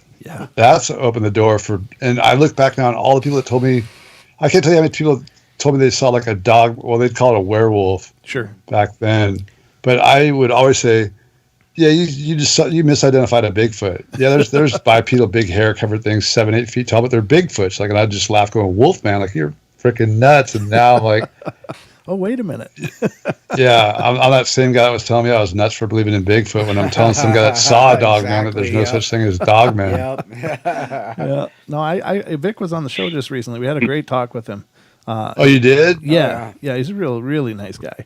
Yeah. Oh, he's super cool. I didn't even I was corresponding with him a little bit, but I never even asked him to be on our show. I figured he gets hit up so much. No, he was great, and really, he made it work. So, which sometimes isn't easy with schedules and stuff. But yeah, it was. We had a lot of fun talking about the dog awesome, man. Yeah, definitely. Yeah, he's a nice guy. I know he puts in a ton of time talking to like. Does he have like listening to the show like one of the last couple of weeks? Mm-hmm. Does he have like assistants or something? Because one of the guests that called in was talking about when they called in, they were talking like they had talked to someone else, and Vic kind of goes through and picks out, who he's going to talk to from that. Or did that come up at all? I was just wondering. No, as far as we discussed, it was just some like we only discussed him and his role in it, so I didn't hear about anybody. Did you, Don? Do you remember? No, I don't remember him having like handler or an agent or handler because Paisley deals with handlers all the time. Oh, sure. So, sure. people who filter phone calls or rifle through emails and go toss this one, toss that one. Yeah. I didn't get the feeling that he does that. That he has people that assistants or executive directors or whatnot. So sure. I'm pretty sure he just pretty much does all of it himself. Yeah, absolutely. Yeah, it's a lot. Like I know Wes at Sasquatch Chronicles. I mean, his show takes a couple hours a week, but he spends 50 hours a week counseling people about their trauma and their sightings. Yeah. Yeah, and Vic does something very, very similar to that. Yep, he does. With Dogman Encounters. Yeah. Yeah, a big part of what he does, he said, is to help people right. to deal with it. He said by the time they actually hit the air, he's already been working with these people for quite a while and helping them with their problem, and helping them reassemble their life, because some people are just really messed up after that. Did we forget there's a caller on the line? No. I knew he was there, but I figured he brought it up so he can be part of the discussion. There you go. He can be part of the discussion too. So, but thanks for calling, man. I appreciate it. Did I answer the question? Thanks. I think you did. Yeah, I think so. Very cool. Oh, I chopped him off. Sorry, brother. It's that delay. It's hard to figure out with this phone delay when I should actually do it. So, but we do have a bunch more calls. So, hope you're not busy for a while, Bobo. No, I'm wide open, man. All right, cool. So, the next one is coming from area code. Where the hell to go? Oh, 504. Are we still connected? Wait, hold. Yeah, we are. Okay. Yep. I just want to make sure. Yes, we are. We're still connected. Okay. It's Christy. Hi, Christy. Welcome to the show. Christy Sci-Fi. Yep. How are you? Great to see you. Hi, y'all. How y'all doing? We're doing great. Hello. We got Bobo here, so what can be wrong? Oh, Don. So, I know, huh? Don and Brent. Yeah. And hello to Bobo. There you go. Hi. How are you? Good. How are you doing? Oh, pretty good. Just listening to the podcast. It's pretty cool. I love these guys. They're pretty good. Pretty awesome. I just started listening to them a couple of weeks ago, but yeah, they are. Yep. Oh, thank you both. Yeah, they're really good. They get into some good stories. Let me tell you, it puts you on the edge of the seat. Little butt puckering. Sometimes I'm like sitting outside looking around, going, "No, I don't want to see a ghost. I'd rather see a Sasquatch." There you go. Yep. Amen. So, I'm telling you. My question is, I actually have two. The first one is, have you ever went on an expedition and actually connected with the Sasquatch, making you feel like, I know you? Not on expeditions, just maybe the closest places I go near my house. I took out a guy a few years ago, this German hitchhiker guy that was all dressed up like to backpack, like wearing really expensive gear. And I mean, he looked like he was set to go for months, huge pack. And I kept seeing him around the redwoods, and I picked him up, and it turned out it was 4 years ago when we had those huge snowstorms out here, and there was like 30 foot of snow all through the Sierras, and he came out to hike the Pacific Crest Trail and couldn't get through. So he was hanging out in the redwoods for a couple months waiting for the snow to melt. And I picked him up, and he was a carpenter, and I had some work for him to do. And so he spent like a couple of weeks with me, and then he wanted to go back in the redwoods because he heard so much about Bigfoot. He read books at my house and looked at all the casts and got super into it. And I said, well, I got a spot I can take you to where I've had the most action. I said, I don't know, I said, I'll take you out there and you go off trail and just hike like the next valley over. There's no one. I've never seen another soul over there. I said, if you go up in there, and so we got to the parking area where I park, and I did a couple loud howls and whoops and a knock. Then we hiked in, and as we were walking in, about 200 yards down the trail, there was a dead rabbit laid out, like presented, like it looked like it was still warm, like had a broken neck. It was just laying there, like stretched out across the trail, but like presented, like someone laid it there, like it didn't die, like of a heart attack mid jump or something. I was like, oh man, that's strange. And then heard some soft knocking, but I couldn't tell for sure. It might have been a bird or something. And I took him down a couple miles down the main trail, and I said, all right, this is where you got to cut up, and hiked him up a little elk trail. I said, just keep going that way, go for another mile or two, and then you drop down this valley and camp in there for a few weeks and just make some noise at night. I said, they'll probably show up. And I did another couple of howls up there. Then I hiked back down to the main trail. And then there was another bunny, a big one, right, and this thing was just been killed. It was still way warm, laid out right where I went off the trail, where I used to put out fruit and candies and stuff for it. And then when I hiked back down the trail back where I found the first dead rabbit, there was another one laid out, and they were all laid in the exact same position, like head on the left side of the trail, their legs placed together, laying on its side. So I took that as they were gifting me rabbits, but other than that, I mean, I've had them leave sticks, feathers, and rocks, and like old shoes and old necklaces and stuff like that. But where I would go all the time, they would never. I think because I established like an antagonistic relationship from the get-go by doing aggressive calls and screams and yells, like, because that was the only way we knew how to get them going, was to make them mad, which is not the best way to start a relationship. But they would never take my food. I'd put stuff out, and if the raccoons or foxes or bears didn't get it, they wouldn't touch it, for me anyways. So that was like the only time I had like where I felt like, oh, that was a connection. Or I've had them where I go up to the same spots I go all the time, where they'll maybe give me some knocks. Mm-hmm. But I take it like they're doing it to me, but who knows? I mean, it could just be me, my imagination. That's cool. Well, thank you. The ones down here don't knock.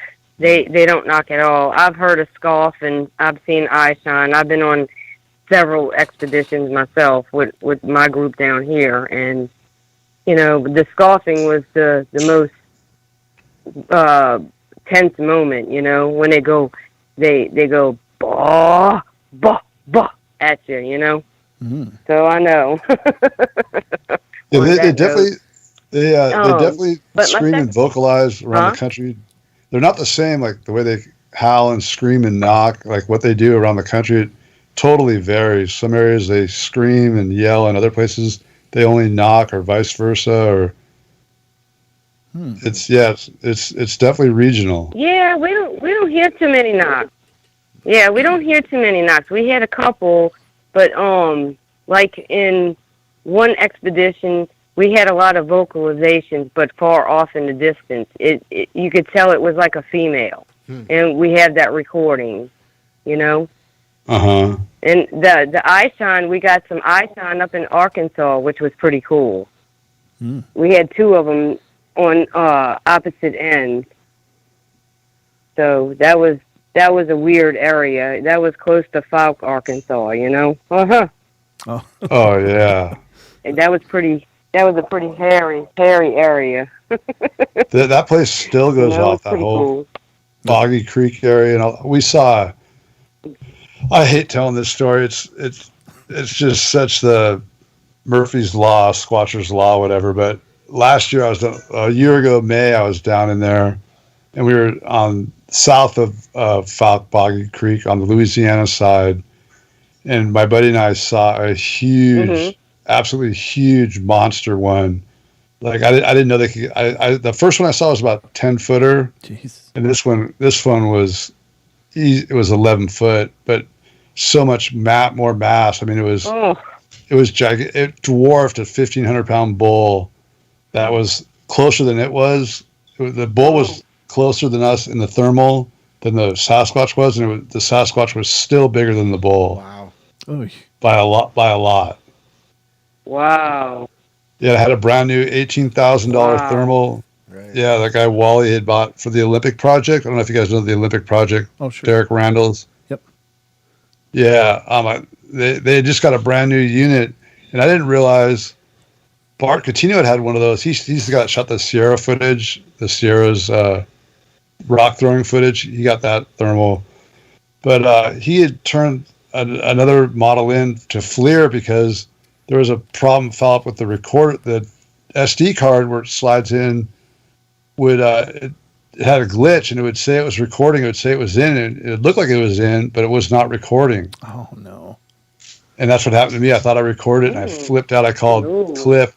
I called Derek. I called everyone like at 1, 2 in the morning, just going, "I got it, because I watched it on the thermal, and it never recorded it. Oh, jeez. Oh, that's a heartbreaker. Oh, man. Oh, dude, it would have been. Wow. It probably would have been better. It would have probably been better than your Patterson footage, just because it was so big. You couldn't. There's no way it could be a human. It was gigantic. Wow. That's unbelievable. Of course, I And we found. Ginormous. Yeah, we found old foot. We found old.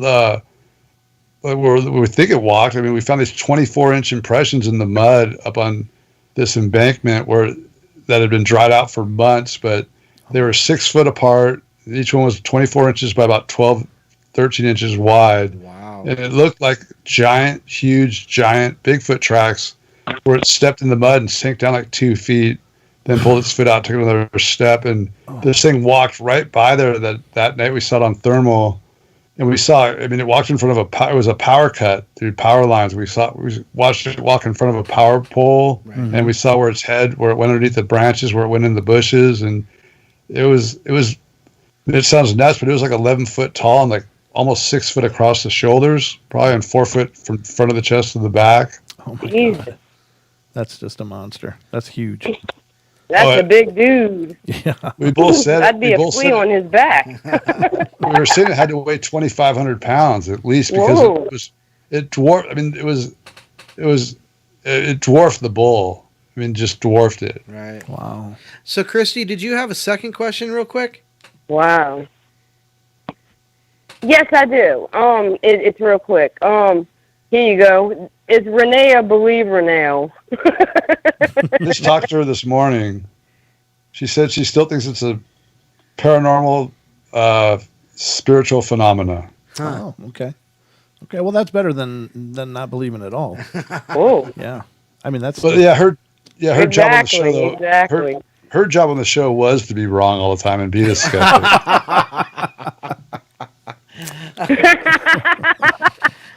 I figured that my granddaughter would say, "No, he's real. He's the Bigfoot.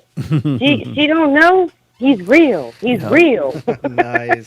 Well, thank All you. right. Thank you, Christy. So- It's great to hear from you. Well, I think Are you yes, I have to call in sometimes. And thank y'all very much. And y'all have a wonderful afternoon. And I'm going to go back and listen to the podcast. There you go. there? All Thanks, right, we'll Christy. see you now. Bye. Okay. ya. Did you want to ask No. that important question? Yeah, we got a couple questions from the chat. First one was, I'm supposed to ask you, what did it feel like to humiliate Tony Merkel on the Sasquatch quarantine trivia game on Sasquatch Chronicles? And being responsible pretty for good. bringing. He also asked, how do you feel about bringing shame to the generations to come in the Merkel family? It's a stain it'll haunt him for 7 generations. And of course, that question was posed by our very good friend, Mr. West from Sasquatch Chronicles, the girl. Oh, hey, Wes. Yeah, he's hanging out in the chat room right now. So, yeah, that was a good show. I got to tell you, I'd seen you on several different shows, so I mean, I knew you were a smart guy. But man, you were pinning some of that trivia in a hurry, and I was like, oh man. So I know you're working with some serious intellectual skills there. I do pretty good in Jeopardy. That was very impressive. Now, another question we had from the chat was, what was your scariest Bigfoot experience?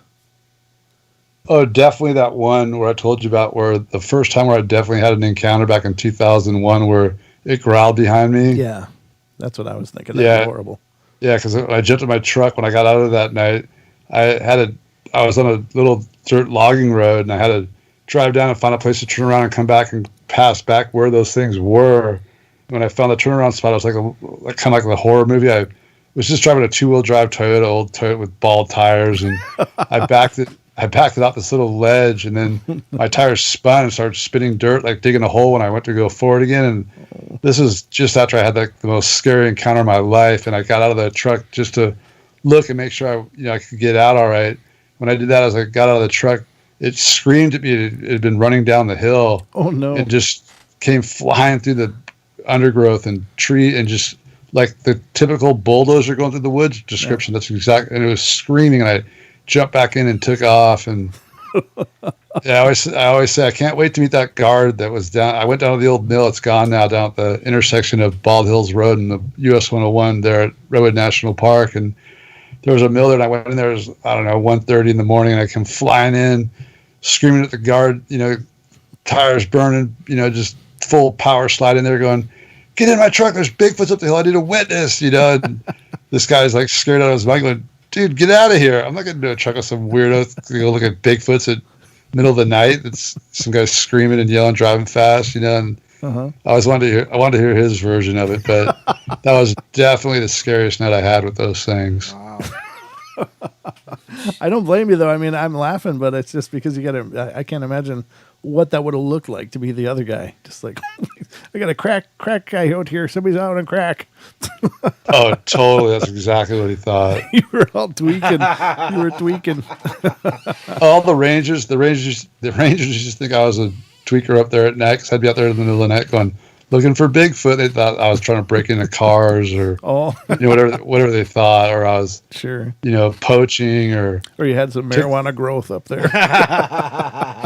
Yeah, it's come a long ways. Then the show comes out. The next thing I know, like I'm taking pictures of them and signing autographs for their nephews or something.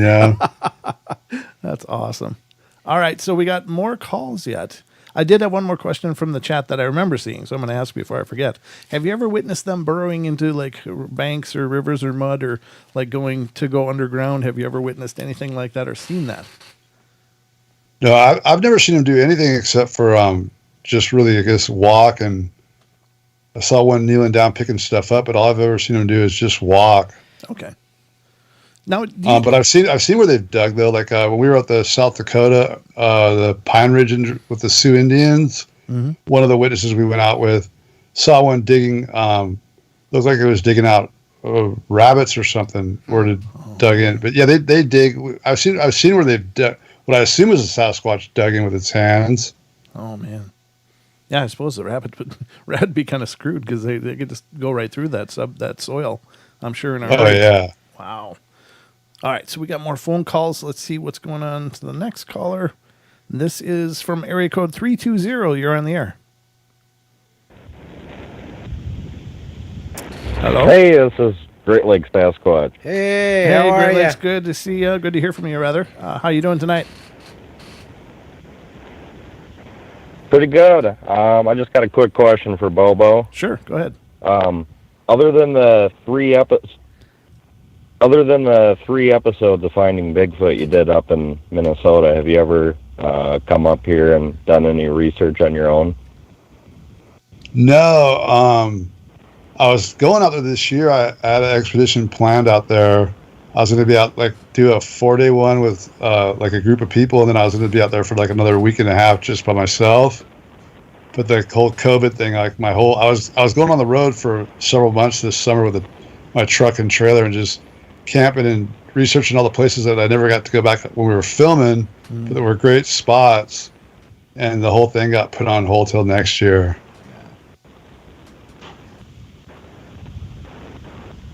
Also, I was going to ask, when you did do those episodes up in Minnesota, what was your favorite area you were in?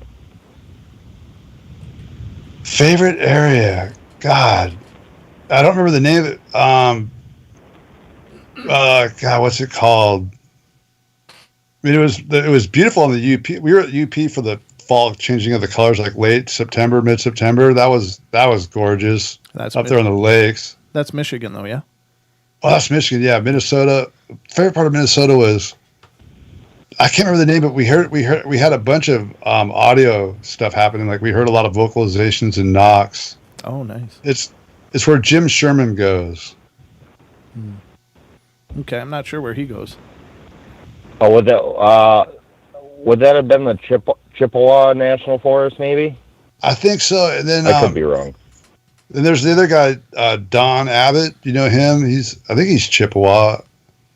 He's a Native American guy, rides a Harley, but he's real good Bigfooter. But he's one of the best for sure. And he put us on some spots. It's where he got that cast when we were filming up there last time, and I did 4 nights out there, and definitely heard knocks, heard some vocalizations. Didn't see anything, but I mean that whole area, Minnesota, Michigan, down into Ohio, Kentucky, Indiana, Illinois, the southern part of Indiana, Illinois, that's the most active spots in the country. Going all the way down through there, down into Georgia, and kind of you just take a brush and sweep down from the Midwest down into the southeast. It seems like most of the reports still come from the Pacific Northwest. Yeah, I agree. Is that accurate? No, Okay. No. The east is definitely in the southeast and Midwest. Or most reports come from out of there. Okay. But if you look at it historically, people talk about it more freely out in the West. That's for sure. And it wasn't such a people still don't even know they have Bigfoots out there. I've talked to people all the time. Well, we called it whatever regional monster name, and never even thought it could be a Bigfoot, but it was a Bigfoot. I think it's just that it wasn't accepted out in those places. You talk about Bigfoot, if you're on a farm in Minnesota or something, it was just something that wasn't on people's radar. But I think now that people realize they're all over the country and they can be where they live, we're getting way more reports out of those areas. Oh, that's cool. Was there anything else, brother? Very cool. All I was going to say was if you ever come back up to Minnesota, you should check out the Foothills State Forest. I had an experience up there in 2016, and every time I go up there, something happens now. So that's a very good area to check out if you've never been there. That's the summertime spot? Yep. Usually summer is always best. Do you guys get much action out there in the dead of winter? Not typically. There's been a few reports of people finding trackways in the snow, but it's not like a everyday occurrence or anything.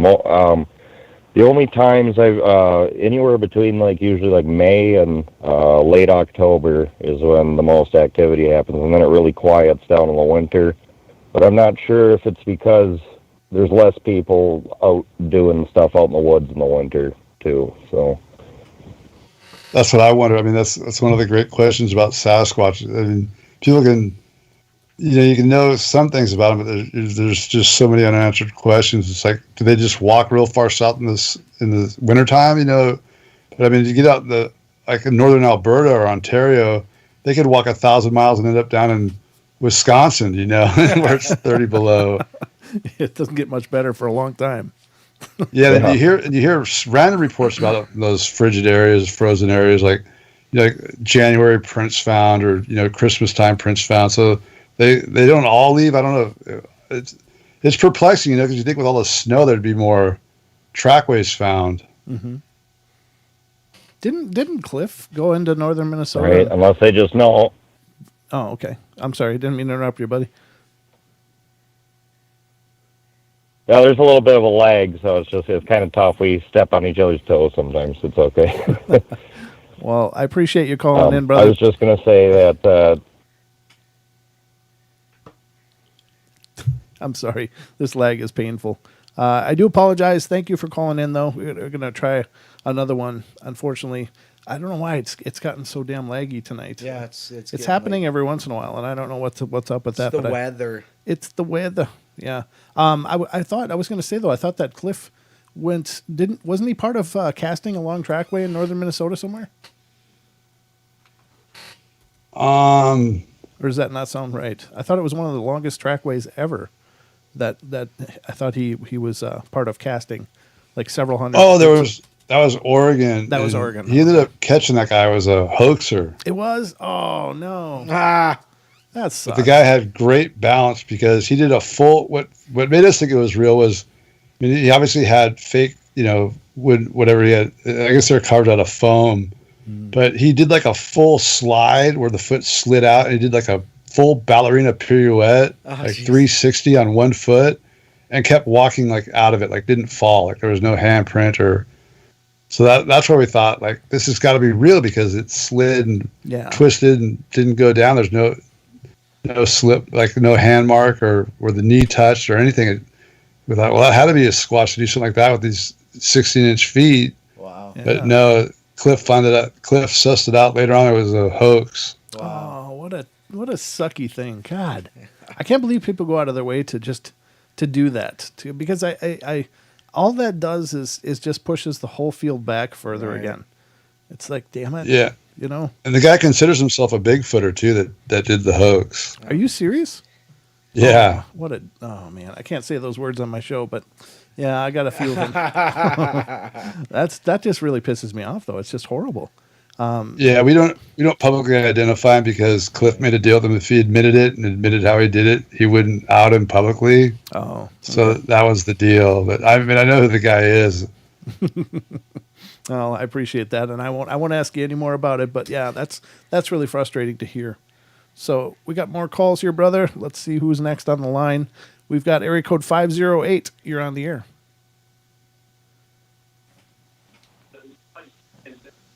Hello? That's 908. 908. Sorry. Hello. It's you. How you guys doing tonight? Better if I had my glasses, apparently, but I'm doing okay. Thanks. What's on your mind tonight? I got a question. Okay. I got a question for Bobo. I was working up in Alaska in 1991, doing some surveilling. I was, say, between Denali and the Whitna, and like the northwest part of Alaska. Me and a partner, we would get dropped off out there, and we'd be there for like a week, and they'd come get us. But anyway, we saw a being, how I put it. It was all white. It was probably around 20 feet tall. It had a black face. And we watched this thing probably for about 8 or 9 minutes until it disappeared. And I've researched this, and I've never found anything about this being that we saw.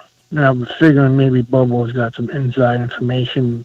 Maybe he's heard things in the past about this thing. And I was just wondering, what was it? Okay. I've heard elders talk about stuff like that a few times, but not that exact description. Not 20 feet tall, white with a black face. Was it shaped like a Sasquatch and hairy, or was it? Yeah, it was. It looked like it was drawn out of a comic book. I mean, it was gigantic.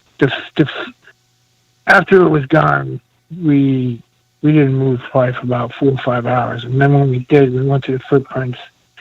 I have 12 boot, and in his footprint, my foot was 4.5. Oh, God. So 4.5 steps toe to heel, for his one footprint. Right. Wow. So That's crazy. and it was white. Yeah, and the weird thing about it was when you hear about Bigfoot is that they have black eyes. This dude, you could see the whites in his eyes. He didn't look like he had a regular pupil, but you could see the white. And I think that's because the face was so black. I mean, it was black. It was the blackest I've ever seen anything. But this thing was, and I was a kid from the coast of New Jersey, so this was not in my reality. Yeah. And I've been looking for this, over 30 years. You know what I mean? Trying to just get any kind of a clue what the hell it was. Some people, I've talked to people. Some people say maybe Nephilim or maybe some type of a giant Bigfoot. But I was just wondering, because there are native lands up there. It's more in the north, but there are native lands up there in Alaska. And, just wondering if maybe they have stories about these things. Because it was the craziest thing. I mean, I still have nightmares of it still. Wow. And the crazy thing was that it glanced in our direction, but it didn't look directly at us. Thank God. And even though we were in the middle of the open. We were burrowed in the ground, dug out like some little, cavities to get out of the wind to take a break. And it's just, it still affects me to this day. Wow. That's pretty intense, brother. Wow.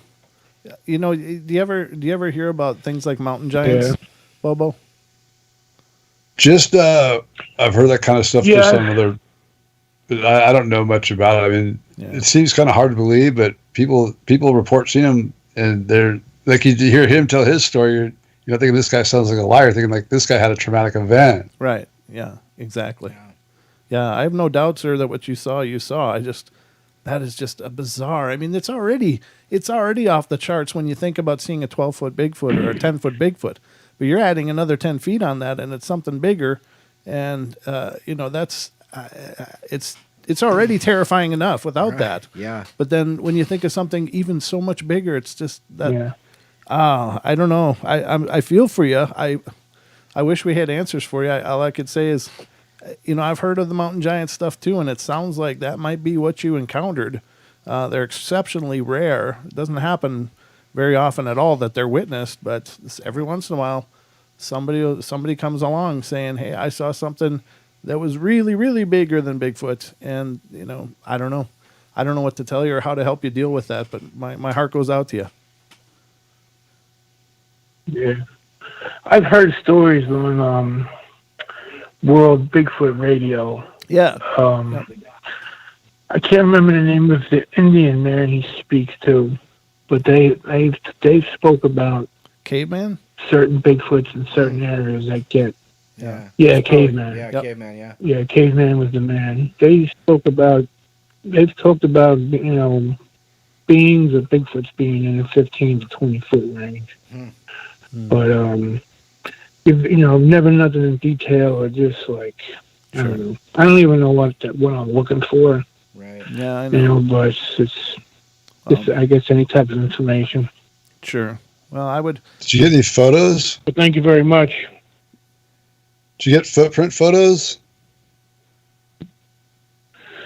No, no, we did not. Okay. The crazy thing is that we both had cameras.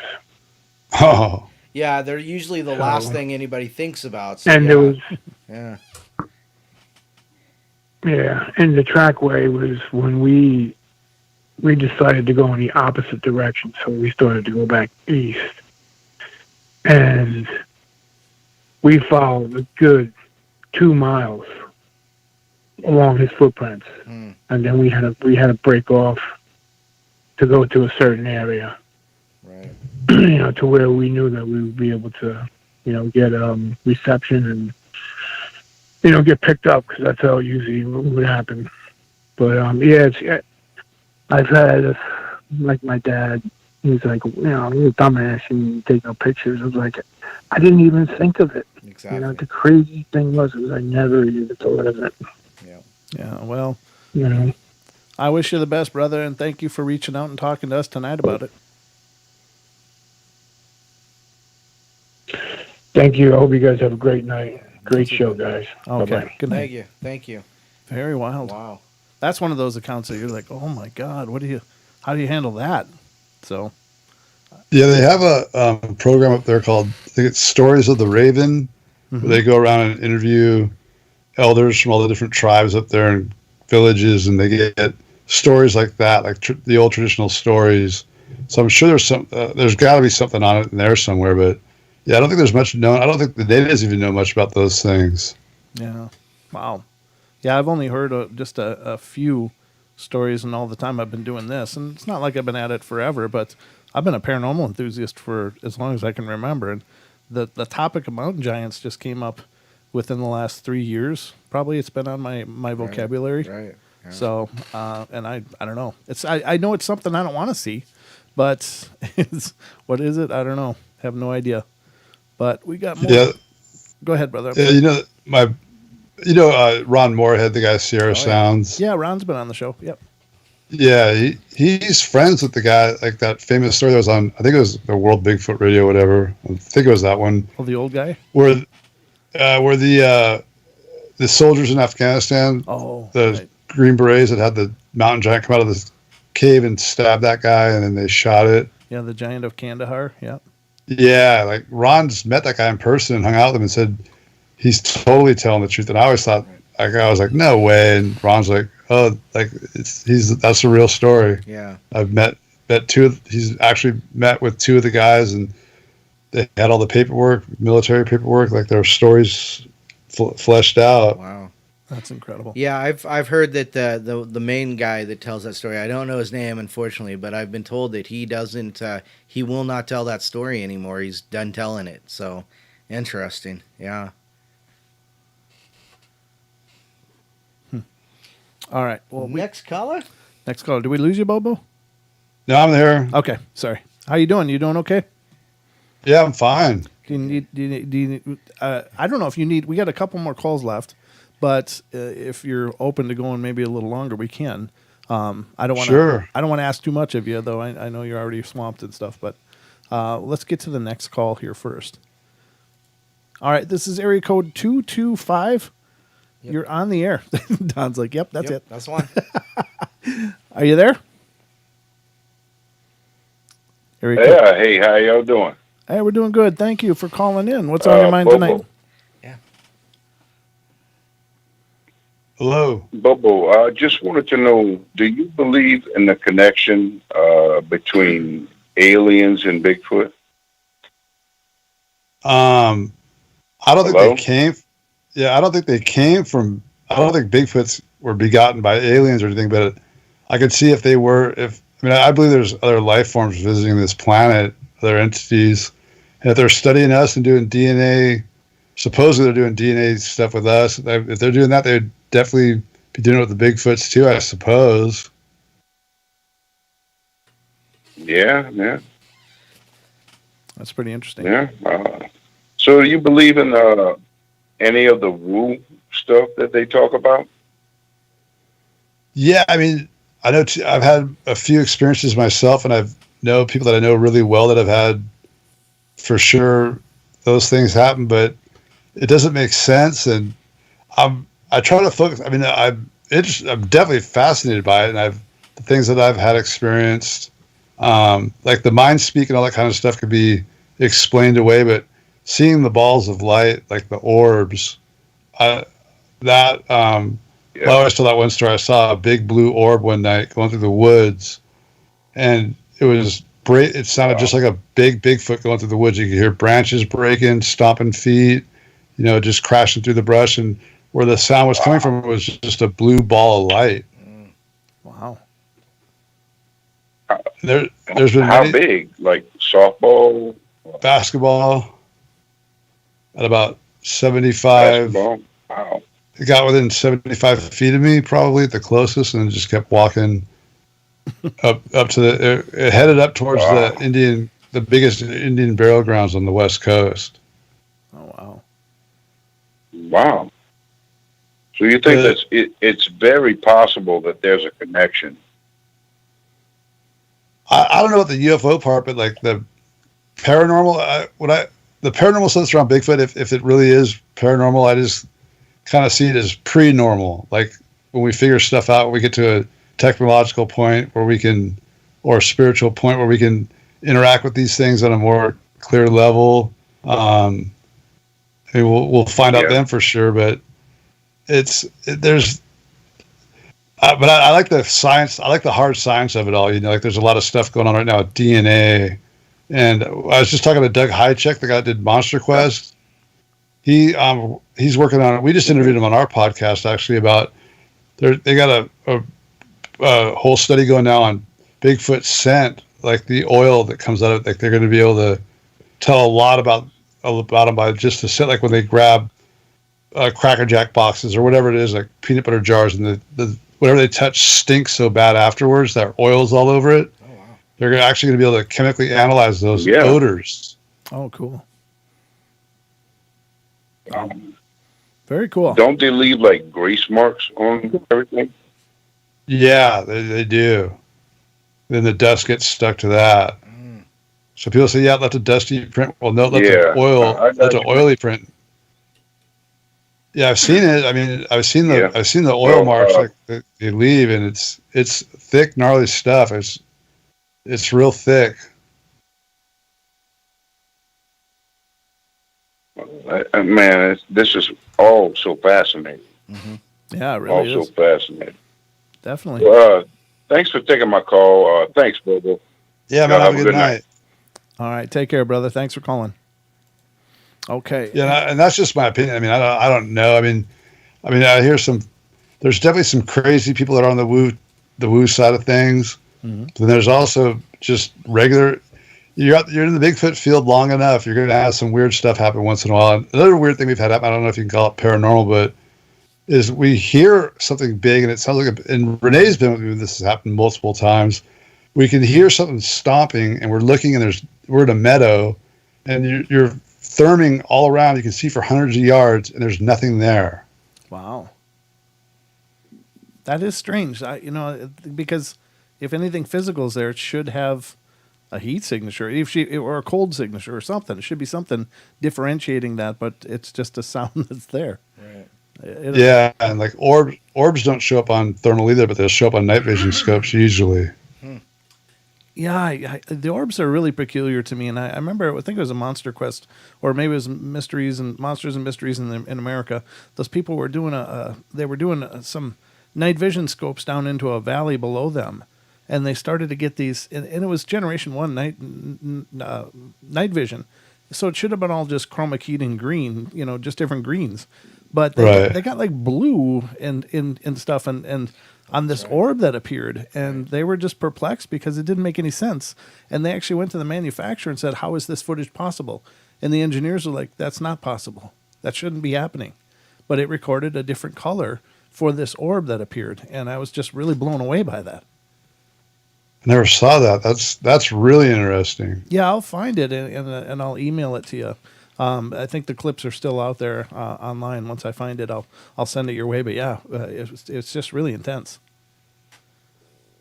That is real. I'd never heard that story. Yeah, it was on one of the TV shows. I can't remember if it's Monsters and Mysteries or if it's one of the other ones. God, there's just a pile of them for a while there. You threw a stick and you'd be hitting the show like that. But that was pretty intense. It's like, wow, so it was actually having a reaction to the equipment to produce the impossible, and I thought that was incredible. So, but very cool. Yeah, I mean that stuff happens all the time. Not all the time, but I mean you hear stuff like that fairly frequently, like where the engineers are going, that's not possible, but it's right there. It's possible. It's not likely. It may be unlikely, but it's possible. Everything's possible in our neck of the woods. All right, now we got another call. This one's coming from area code 701. You're on the air. Hey, Brent. Thank you for taking my call. Sure. Captain Longbeard, thank you. Hey, glad to hear Bobo, you. I am from North Dakota. Oh, hey. And we have very few Bigfoot sightings in our state. I'm just wondering if you could give me any advice on what to look for in North Dakota. I know this. I know there's 5 hotspot zones in North Dakota. If you look just on Google Satellite Earth, they're the 5 biggest green spots on the satellite. But I know that the really good action in North Dakota is almost all around Indian reservations. Mm-hmm. And there's 2 in particular that I get a lot of mail from, but I can't say the name. They don't want to be publicly outed much. But there's not a lot up there, but where they are, they're around. It's not like being out where I live. They can be anywhere. I mean, you can go you can look 100 miles in any direction, and they could be anywhere in those hundreds and hundreds of miles. But in North Dakota, it seems like they're limited to like water, cover, food, and there's less areas like that in North Dakota. So like there's less areas you're going to find them, so you can really concentrate in. But if you can find places where there's a lot of life, just life in general, animal life, or just food sources, like where the ungulates are, or any kind of, especially cedar. I know in the north they love cedar swamps. That's where they winter. They winter in the cedar swamps. Cedar swamps. What do you mean? Like the cedar trees, they grow real low to the ground. They kind of make real effective wind barriers, and they don't freeze all the way in there underneath them. Like there's water, there's usually springs in there, and it stays a little more temperate. I mean, it's still freezing, but it's warmer than outside of the groves. Very cool. Very cool. I feel like I'm fighting an uphill battle here in North Dakota, so I'm just trying to find all the information I can. Any help I get would be amazing. I would just find out where the animals, where the most concentration of life is. That's where you usually find them too. I mean, like if you talk to a state biologist or something, or a ranger, that could point you in the right direction. Like where there's just a lot of food sources. Like where's the big game? Where are the big game animals? Where are they all at? Congregating. Well, thank you so much for your help. I appreciate it. Yeah, good luck. I mean, I know there's not many. There's 2 guys I know that are out in North Dakota. I don't know their names, but I've met them a few times, and they're on it. Like I don't know if they have much of a web presence, if at all, but I'm sure you've looked. But yeah, North Dakota, there's not a whole lot of people looking up there, so it's a good place to look. I've looked in the last couple of months, and the websites that I have found seem to be stagnant. There's nothing really. They don't respond to anything that I try to post. So, yeah, I don't know. I know Minnesota's got sightings, Montana's got sightings, Canada's got sightings, South Dakota's got sightings. I feel like you're on the island fighting of an uphill battle. You're on the no Squatch zone. No, I'm sure they're there. You'll find them, brother. No, it's like, yeah. I should look on Google Earth real quick. I could probably tell you the name of that one spot. I know when I looked on the BFYO website, there was, I think, 4 sightings. The BFRO. Yeah, but there's no investigators up there to suss them out and validate them. It's tough. It's very difficult to them. Maybe very hard. Maybe you can give these guys your contact info, and if I can find something, I can shoot you some info. Oh, sure. Or at least someone that's up there. Yep, I've got his info already. So if you email something for him, I'll definitely pass it on. Yeah, what was your name again? I would appreciate that. What's your name? I think Brent has. My name is Joe. Brent has my info, right? Yep. I think. Maybe. I got your info. Yep. Cool. Okay. Yeah, I'll hit you up.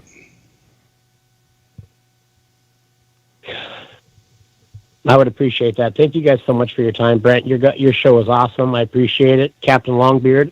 We appreciate you. Oh, wow. Bobo, you are amazing. Thank you so much. Excellent. Very cool. Good to hear from you, brother. Thank you. All right. We got 3 calls left. I'm kind of in a personal dilemma because I got to use the loo. So do you mind sticking around just for a few minute break, Bobo, while I go use the facilities? I'm going to join you, brother.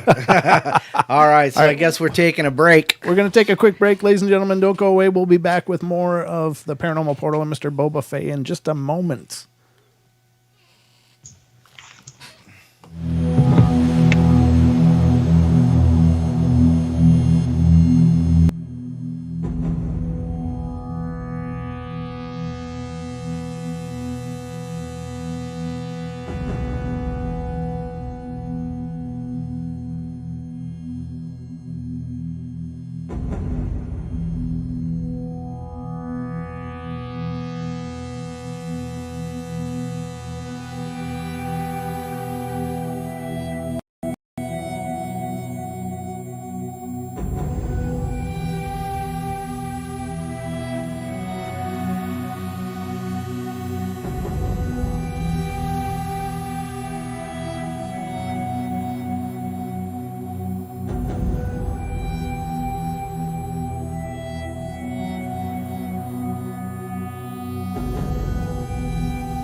We're still here.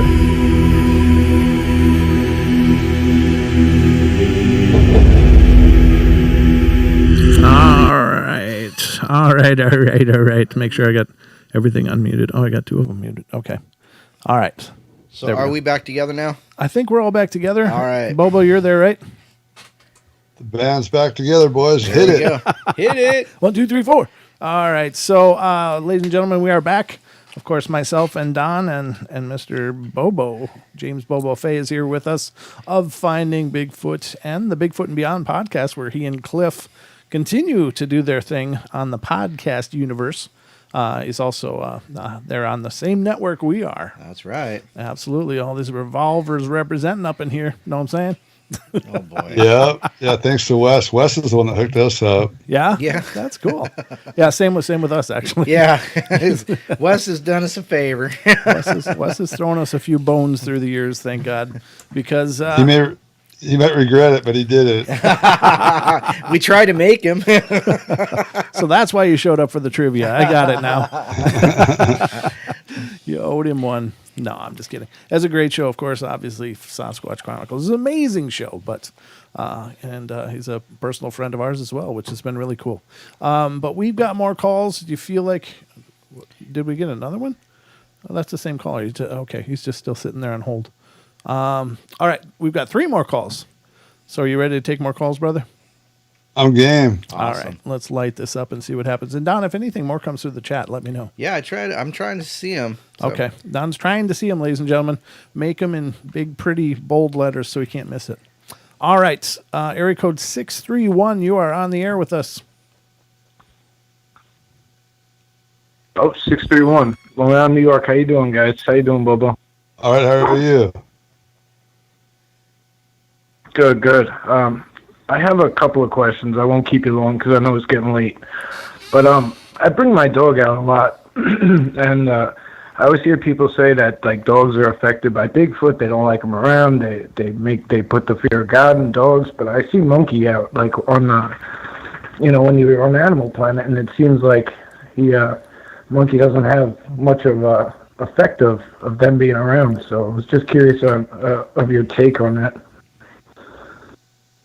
She's a freak, but I know some dogs that people that have them around, they've never touched their dogs, and I've heard a lot more stories where they've killed all the dogs. Wow. But I don't know if you've heard me tell this story, but at Bluff Creek one time, when I had my only daytime glimpse, it wasn't even really a setting, it was more just a quick glimpse. I saw one lean out behind a tree. That day when we went back down the creek, it was 105 degrees that day, and I was so shocked they were out. I think they were shocked we were out too, because usually there's not people out hiking when it's like that. And the thing, anyways, later, I saw that one that day. That was about a 9.5 footer. And then I saw one a year later, exactly almost a year later. Saw one again at night, right in the exact same spot, and it was small, like 5'10", 6 foot, 220 pounds, something like that. And I think it was one of those two, because the 9.5 footer was real skinny, looked like a teenager or something, but it was just real tall and real thin. But when I came hiking out later that day, a couple hours later, beating brush coming up Bluff Creek, and got charged by a Bigfoot in the brush, and Monkey just shot in the brush after it. And I thought for sure she was going to get killed. I was screaming for her to come out. I'm like, come here. And I could hear her running and doing her kind of play barks. And she came running out into view a couple times. I'm like, get over here, screaming at her, come here. And she's got her butt down low. You know, like how dogs, when they are playing, like they'll drag their butt kind of, and like big smile, like tongue hanging out. Absolutely, yeah.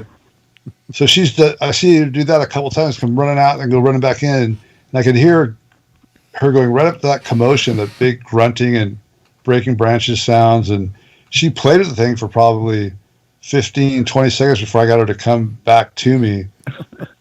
And so, I mean, they're like people. They have their own personalities, their own trips. Some hate dogs and some ignore them. Agreed. That's really cool. That's is Monkey still with us, by the way? Barely. Oh, yeah.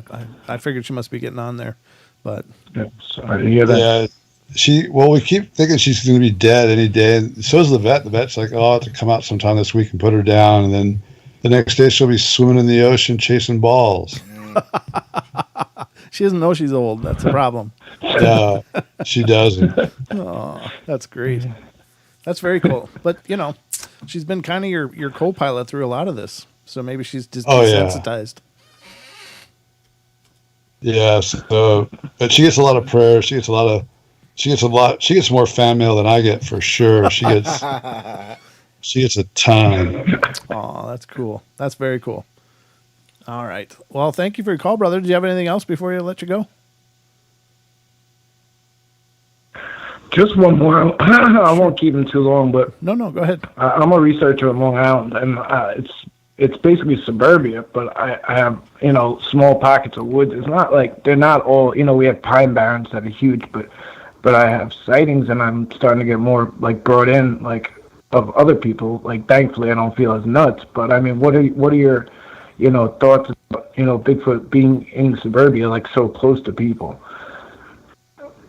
Well, it's a fact that they do. I mean, they're seen right on the edges of large population centers, like in the outskirts, in suburbs, or the creekways that wooded creeks that flow through really habitated areas. I'm talking houses on quarter-acre lots and stuff like that, and they'll plow through maybe a half mile into suburbia to raid some garden or something, and then jump back in that creek bed and walk behind several hundred houses over a couple miles, then go back out and just go back up in the woods.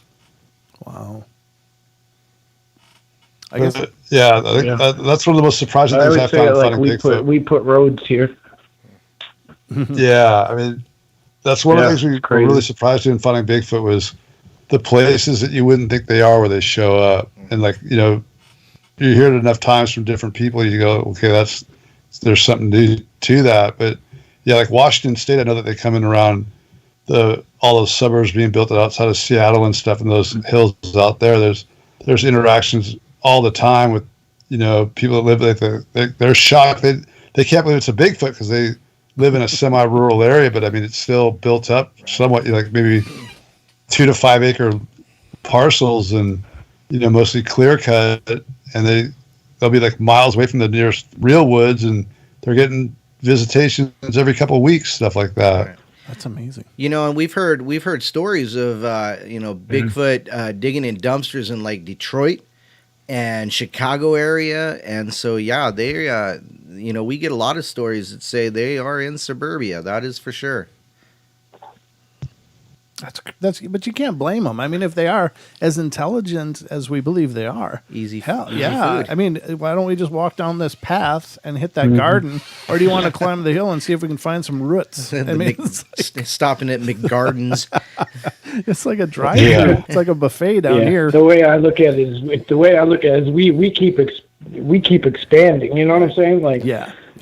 We keep moving out towards them, really. So. Yeah, you're probably right. That's probably you probably hit it on the head too, and I agree, because they probably have generationally been in these areas, and suddenly there's houses there too now, and this is probably areas that they were already familiar with through generations. So that's a good point. Yeah. Oh, for sure. And I think there's more Bigfoots now than there was 100, 200 years ago. I'm pretty certain, just from talking to the natives and setting records and stuff, is that as Europeans went into South America, Asia, Africa, places that had primates, monkeys, and apes, when we wiped out the natives with influenza and smallpox, chickenpox, and all of that, the primate populations got decimated as well. They picked up the same diseases. So I'm fairly certain the Sasquatch got the same diseases that the natives got. Yeah. They died off, and now there's more of them. There's more of us. There's more and more interactions. Yeah. I think so too, and I think that there's maybe even been a population boom in the last 20 years. It seems, I don't know, it seems to me but that could be just because it wasn't too long ago, and I thought they were just in the Pacific Northwest. So they might, maybe that in my brain is turning into a massive breeding, and all of a sudden they're everywhere. They've already been everywhere. We just didn't know it, or at least didn't want to acknowledge it. Massachusetts, though, that place was dead. We're able to connect. I'm sorry. I was just saying, Massachusetts is going off. I mean, I've been there 5 times. There's stuff happened all 5 times. I mean, They didn't have anything going 30, 40 years ago. There wasn't sightings coming from out of there. Wow. Yep, they must be spreading out. What were you going to say, brother? Oh, yeah. Was there anything else on the call? Yeah, we're able to connect with each other so much better now, so it's cool too. No, I don't want to keep him all night. It's late here. I don't know where you guys are, but it's all right. I know there's a couple of callers left too, so I really appreciate it, Bobo, and thank you, Paranormal Portal, and thank you guys in the chat. I appreciate you. Thanks for calling in, man. All right. We appreciate you being part of the show too, so thank you, and all of you guys that have called tonight. We've got a few more calls, but absolutely. Good night, man. Good night. Okay, so the next call is coming from Tennessee, and this is area code 423. You're on the air. Hi, it's Treva. Hey, Hi, Treva. How you doing? Good to hear from you. Can you hear me? We can hear you. Good.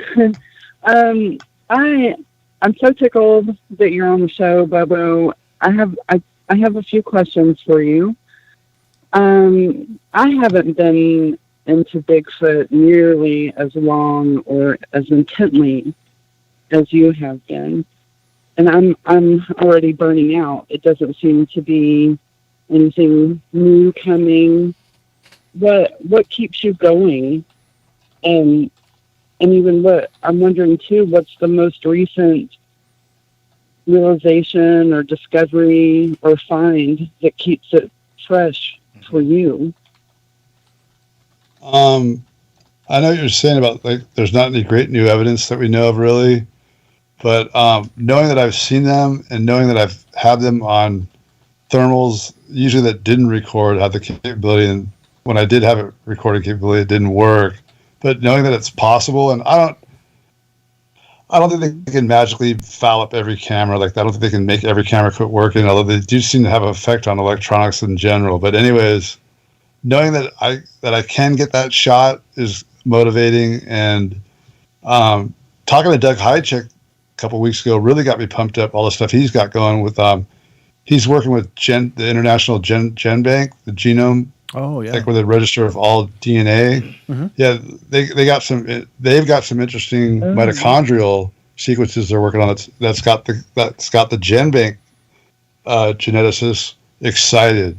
Oh, cool. And he's also working on that scent, trying to analyze like pheromones or scents that's in their skin oil, and also the oil itself off the skin. They think they're going to have they're expecting big breakthroughs on that front with the new supercomputers with the artificial intelligence. They're just making scientific breakthrough after scientific breakthrough, like at exponentially fast rates. So that they're thinking they're going to have something here pretty soon, pretty solid. So that's really inspiring. Wow. It is, yeah. That's pretty exciting, actually.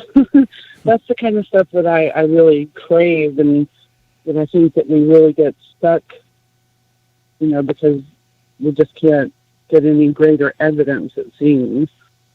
There's a ton of footage that never there's a ton of footage that never makes the light of day though. Like I've seen great footage. I mean, not as good as PG, but there's still photos that rival the PG photos, and there's lots of video, but people think it's worth way more than it is. They want like $1 million for it or $10 million for this footage, and they're never going to get it. It's so they're just sitting on it. Yeah, or there's people that with really good, excellent game cam photos that just don't want to turn their property into a circus. Yeah. Well, that makes sense. Do you believe, I don't know if someone asked you previously, but the shimmer or the camouflage, do you think that that exists with them? Do you believe in the shimmer or the camouflaging? Well, you're talking about ability to just the predator thing. Yeah, like the bending, the hair that they have the kind of polar bears bend light. Yeah, I think they do because they're so freaking camouflaged. And I always wonder about, is it just them holding still and just being so still and naturally camouflaged makes them hidden, or can they vibrate? Like, can they, make a hum like at a certain frequency that makes them appear translucent? I don't know if that's possible. Physicists say it's possible, but It could just be that their hair, the way their hair absorbs light, because a lot of the only glimpse I got in daylight, it kind of had a sheen to it, but I could see how people say like it absorbs light. Like people say like when they see them, like they don't shine, like they don't glimmer, like they just the light sinks into them and like doesn't reflect usually. Oh. But yeah, I don't know. They're definitely. I think their best defense is they're super quick. I think they drop to the ground more than most people think. Like where they just drop, and they can crawl like an alligator as fast as you can. Like a human can do, like a quick jog, like slow run. They can easily go that fast with their stomachs an inch off the ground, going on their finger and toe tips. Wow. Have you seen footage of that? I've really wanted to see that ground crawling. I never have. I've never seen them do it. I've never seen footage of it. I don't know of any footage. The only thing I know close to it would be Chris Knowles' campfire footage from Texas. Christopher Noel. Yeah. We did a Finding Bigfoot episode on it where the eyes shines like right off the ground, but no, I know good friends of mine have seen it with their own eyes and just say it's the craziest thing you'll ever see because it looks like an alien or doesn't look like any natural animal. I've heard that as well. Wow. And Bobo, what other cryptids do you know or believe exist? I'm totally convinced the thylacines still alive, which is a different kind of cryptid because we know they were alive up to 100 years ago, the Tasmanian. Yeah, me too. I 100% believe that's around. Yeah. I don't know if you put it in a different category, but the orang pendek, which it's not a Sasquatch, but it's a type of orangutan that's still undiscovered. Mm-hmm. And then the sea serpent, lake monster, whole thing. I think those are, God, I forget what you call them. When they go in both salt and fresh water. Because what is that? The Plylocines. No. It's like a scientific term for something that goes in brackish waters and. Gotcha. Sorry. I forget the name of it, but like a steelhead or a salmon. Because wherever those serpents are seen, it's the lakes are usually connected to a major river to a ocean. Oh, that's right. And they have viable salmon populations, and the natives report them seeing these things when the salmon are running. Mm-hmm. So I think there's some kind of large eel that accounts for those serpent sightings. And then I'm sure there's talking to Adam Davies and John Kirk, two British explorers. I always forget the name. Moku Mbele. Oh, the African Mekele Mbebe. Yeah. Yeah. That sounds like it's real. Yeah, it does. That we talked to Adam about that. Have you heard of like the miniature forest people? So sorry. No, you're fine. You're the caller. I got to learn to be quiet. Yeah, I hear about the little people. But go ahead. And what about Dogman? Do you think that Dogman's part of the Sasquatch family or different? I think it's totally different. And if they are real, I think that, well, it's hard to say. I mean, because I know I'm friends with Dave Paulides too, and like he said, he doesn't even know if even 5% of the people in his book are even due to Sasquatch being disappeared. So it's. I was like, is it Dogman? But then you get into the Dogman thing, and they mostly just seem to like screw with people mentally, not. I mean, you hear some stories of like ripping some guy's arm open or scratching somebody or whatever, but it seems like they're more just scaring the shit out of you. Right. Yeah, it does. Yeah.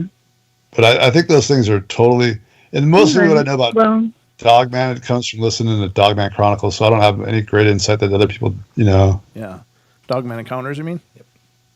Yeah, what did I say? Dogman Encounters Radio. Unless Wes started a new one. What did I call it? You said Dogman Chronicles. Mm-hmm.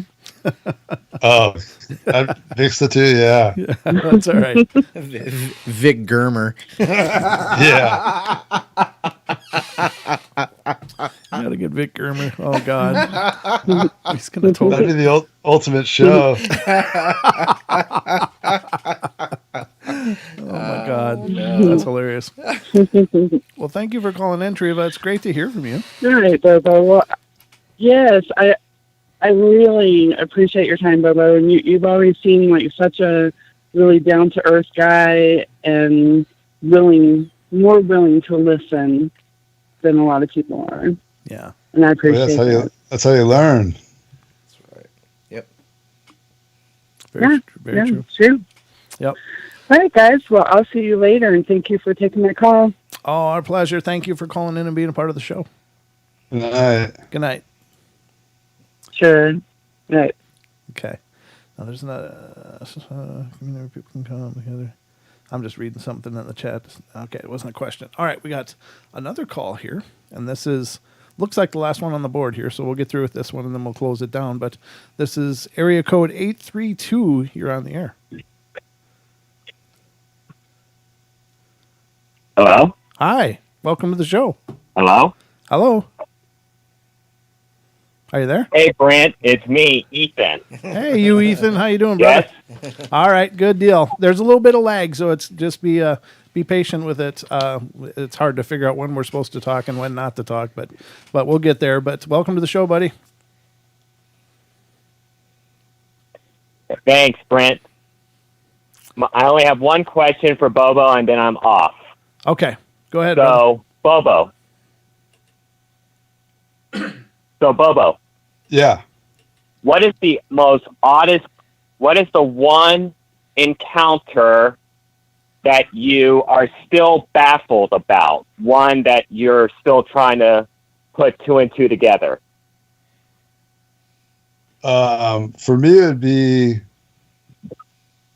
probably the time when I was up outside of Orleans, California. It's where you go up. It's where you turn up off the highway to go to Bluff Creek to the Patterson Glen film site. On the other side of the Klamath River, I was there with a guy that moved up into this property that had been abandoned for 11 years. And it's where Peter Byrne, if you know Peter Byrne is the old Bigfoot researcher, it's where he found the Sasquatch nest up this Red Cap Creek.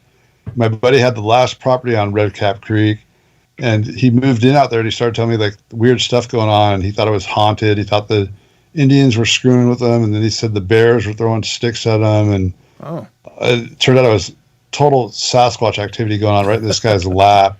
And I went out there with him. And one of the first days I went out there, we heard him.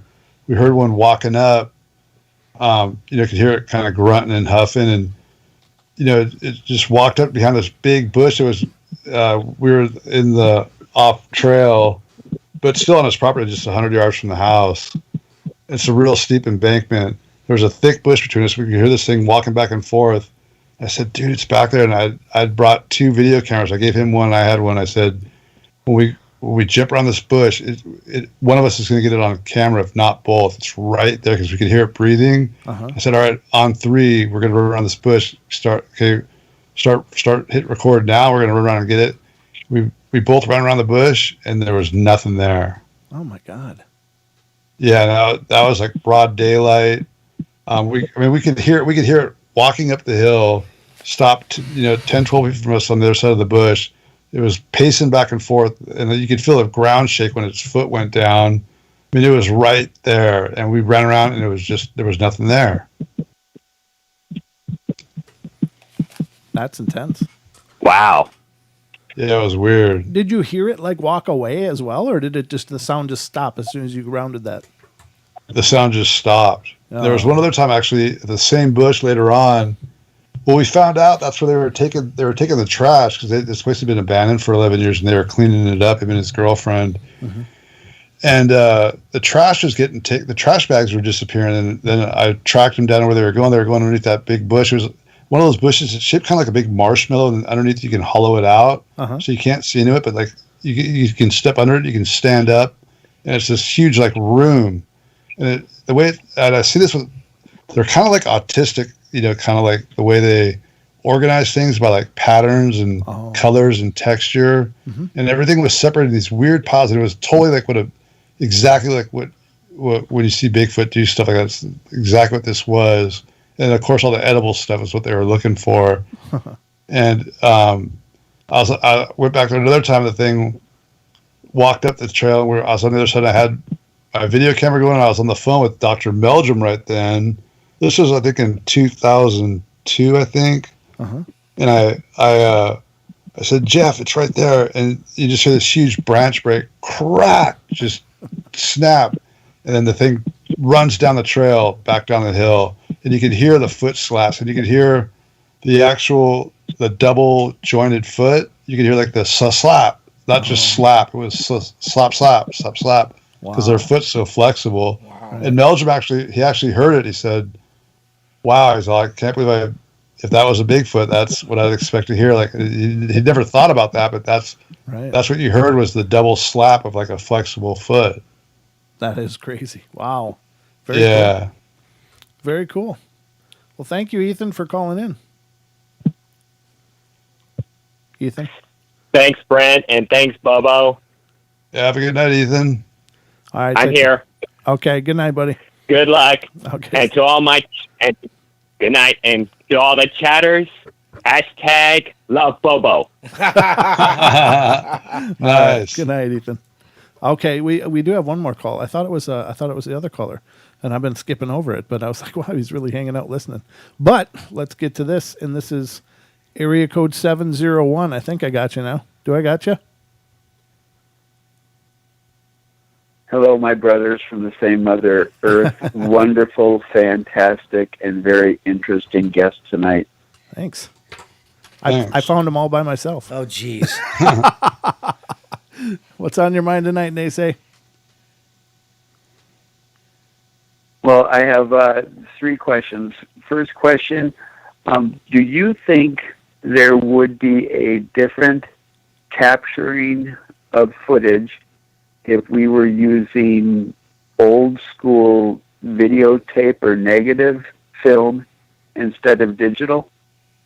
Oh, good question. I was just going to say the problem with when I was talking about all the footage that's out there, the problem is it's all digital, and digital sucks for analyzing. I mean, it just gets pixelated. Like if we had film, that's the whole beauty of the PG film is you can work with it because it's film. Mm-hmm. But digital, it's just you're just dealing with pixels, so there's only so much you can do. That's a good point. Yeah, I hadn't considered that before, Naysay. Nice job. Good question. And the second question is, have you been able to experience anything near the Ohio River Valley Snake Mound or Serpent Mound? I guess we were near there, 10 miles from one or something. One night we had some knocks, but I've never actually been. No, I've never done it around those places. But that does seem. If I could humbly suggest. Go ahead, Nancy. Go ahead. If I could humbly suggest, if you really scrutinize the actual equinox and the solstice, and if you can be there during those specific time periods, and I'm not talking about the calendar dates, but when you actually look at sunrise and sunset, because as an enrolled Anishinaabe, there's rumors, on the powwow circuit or at ceremonies, when we talk about these creatures or entities of the woods. And it brings up my third question. From personal knowledge myself, have you heard of anything on the Red Lake Reservation in northern Minnesota? Yes. There's weird stuff going on up there, and it sounds like they got Sasquatch and Dogman up there from what I've heard. Ooh.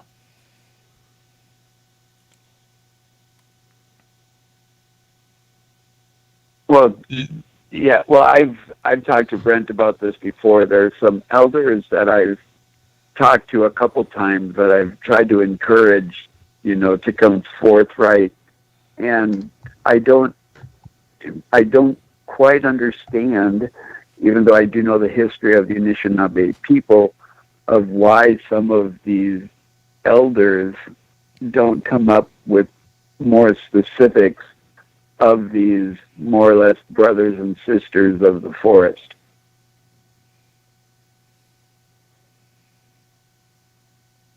Were you asking me?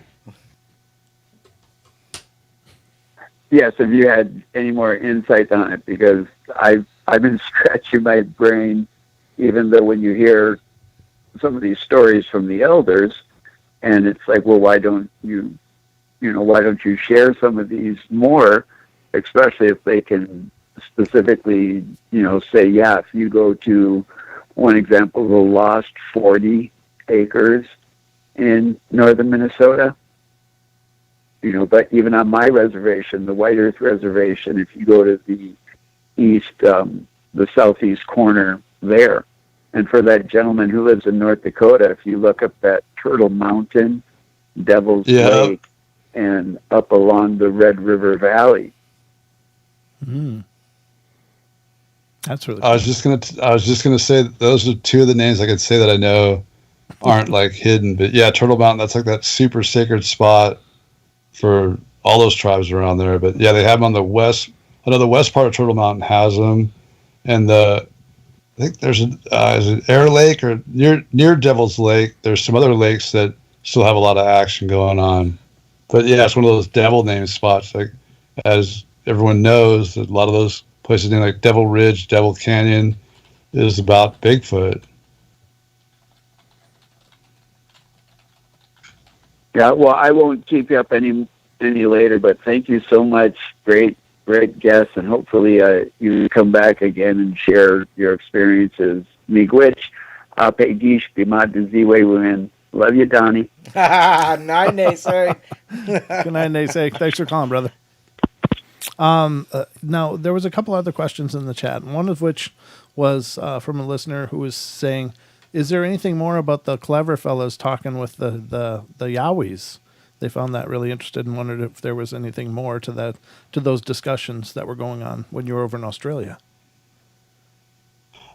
Just that he had a couple ongoing discussions about showing themselves, and that would protect whatever habitat that they want to protect. It would be protected the next day.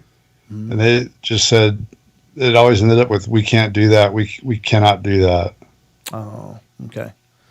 That's really cool. I've heard through a friend of mine has a show.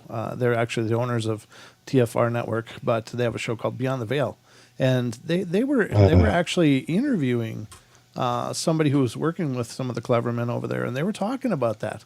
How when the initiates was having problems, and he was on the whole other end of Australia, and he was going to travel over and see his clever man friend, but when he got there, the clever man said, "Yep, I told you shouldn't have been doing that. You should have been doing it this way." And the guy was absolutely floored. And he said, "How could you possibly know?" There's some ceremonial thing he was trying to do, but he was doing it wrong, and he didn't do the cleansing or something appropriately at the beginning. And by the time he arrived there, the clever man knew and said that he heard it from a kangaroo who had had heard it from all this whole chain. It's like there's this network these guys can tap into that is just amazing. It's real. I've seen it. It's really, truly a reality that these guys can do these things, and it's just mind blowing. Yeah, it's like literally Dr. Dolittle kind of stuff. Like they're able to get information, dialogue, and I don't know. It's just it opens up that's the stuff that I love about this show, is just seeing how amazingly big and beautiful our reality really is, other than the 3 dimensions and our manicured lawns and stuff. Like there's a whole lot of stuff going out there that is just cook your bacon, and I love it. I love that about this. The other question that came up in the chat that was asked by one of our moderators is how I don't know if she was in here right away when you came in, but how did this get to be on your radar? Now, you said you had seen the PG film at an early age and were very intrigued, but was there anything else that really pulled you into this walk?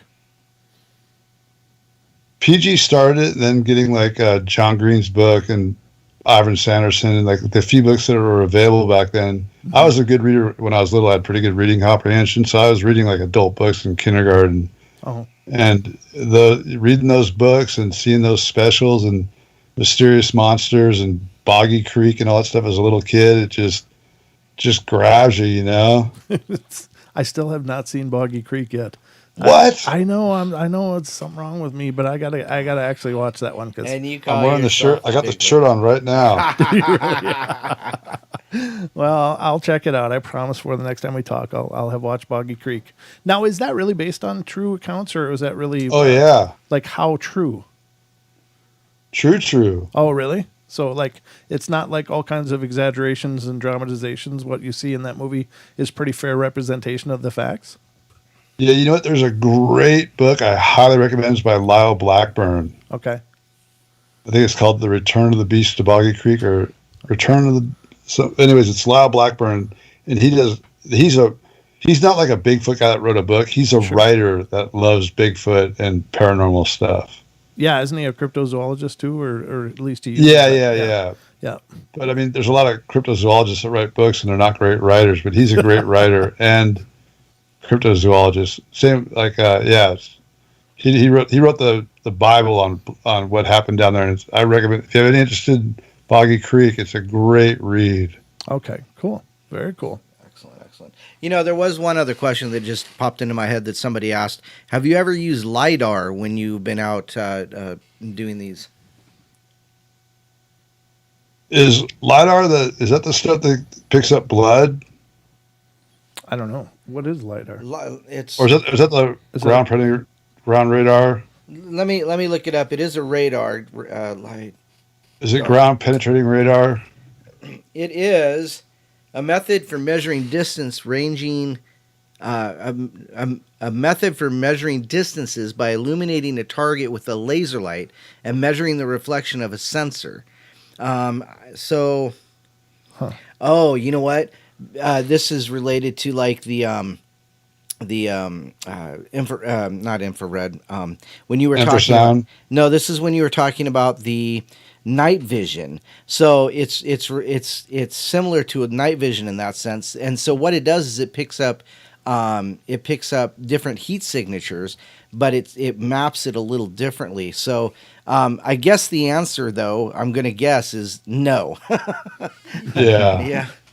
Now, is there any technologies or anything that's emerging right now that you think might really turn the corner on us being able to find these things, or have you heard anything? I think just with the cheaper, better cameras, smaller cameras and batteries, Mm-hmm. and like, really small and weatherproof stuff like that, I think that's going to have a lot of advantage. And then Sony makes this one camera. They're about $90,000. I got to check one out, and it's amazing. Nighttime is daytime. Like, it's not like those old Western movies where they just mute it real dark, in daytime. It's way better than that. I mean, you're seeing in full color daylight. It's amazing. They also have those other ones and some of the cars have them to a small degree built into their safety systems, is the overlay of night vision with thermal imaging. Oh, wow. Okay. And you get like, it's like looking at a color film with heat signature. Oh, that's cool. Like overlapping it. It's pretty freaking amazing. Yeah. I mean, I got to tell you, when I first heard that FLIR was coming out and being used, and I saw you guys doing a lot with FLIR, being able to use some pretty cool stuff as far as your research on the show. That was really exciting, and I thought it would make a huge, game-changing move for the whole research and for investigating this. But I wish I could see that footage that you had seen of that big one, behind the bull, the huge one. But who is it down in Florida? Stacy Brown. Stacy Brown. That footage he caught of them crossing that one crossing those two trees up there, and you did the recreation, and you were a lot smaller. That was impressive. That is by far the best thermal clip because you get to see the size. Yes. But what I saw blew his away. Oh yeah, I bet. Like size, detail. Mm-hmm. I mean, his was just black and white. I saw the one I saw was full color spectrum. Oh man, yeah. It was a much better unit. I mean, he had the Scout 2. Sure. What is that? 180 by 240 resolution or something like that. I think it is. Yeah. And the one I was looking through was like 640 by 480 Oh wow, yeah, that would have been nice. with a good lens on it, with a really good lens. Oh, that's sweet. But I know that still, even though his resolution wasn't great, it was still, you could tell that wasn't just a person. The arm length, the reach on that was just incredible. Look at the hand. Yes, yes. If you guys aren't familiar with that, go on YouTube and look for I don't know what the best way to search for it is. It Stacy Brown night vision or Yeah. And FLIR, they were good to us. The stuff we had by the end of the show was pretty beat up and broken all the time, but they were cool to us for sure. But I gotta say, the new Pulsar, their thermal equipment blows FLIR out. Oh, really? Yeah, it's for the price it's better quality and it's half the price for the similar quality, similar items of FLIR. Pulsar. And you can set it up. You can set up. They make rifle scopes too that also record and have audio and video, and it's just, you can set it up and watch it on a computer screen, like back in camp. Set the thing up on the wood line and monitor it Bluetooth. Oh, cool. And they're really lightweight, and they have rangefinders. The scope ones have built-in rangefinders, so you can see exactly how far it is and how big it is and what you're looking at. And wow, high quality, good resolution, long battery life. I mean, you can get a top of the line unit. Well, not the top of the line stuff's like $5,000 to $8,000, but they have really, really good stuff for like $2,300 to $3,500. Oh man, that's all right. That's not bad for the price points. But I mean, if you were buying FLIR 10 years ago, it was $70,000 for one of those ones that you can pick up for like $7,000-8,000 now. It's kind of like the VCR when they first came out too. They were like a house payment. Yeah, exactly. Yeah. No, man, I know we've kept you long. One quick question, just yes or no. I'm curious what your thoughts are. Can they see infrared? Undoubtedly. Okay. I'm 100% convinced of that. I guess some of the real high frequency they supposedly can't, but they detect the cameras. They definitely detect the game cameras, and you can see, like on the pancake footage that Moneymaker got in Kentucky, the thing sits out of the infrared beam. Like the ones that are even on infrared cameras usually avoid the bright spot of the beam, like they're on the periphery of it. Oh, okay. Well, brother, it's been a magical journey. Thank you so much. Thanks for making this work, and I'm glad you got your tech stuff sorted out and were able to connect with us, because this wouldn't have been a quarter of the show without you. We've done 3 hours. Have we really? Yeah. Oh, wow. 10 o'clock. Jesus. It's wow. 10 o'clock. It is. Oh, wow. I'm sorry. I didn't mean to keep you so long. I hope you're okay. That's fine, man. You guys are cool. It was a fun time.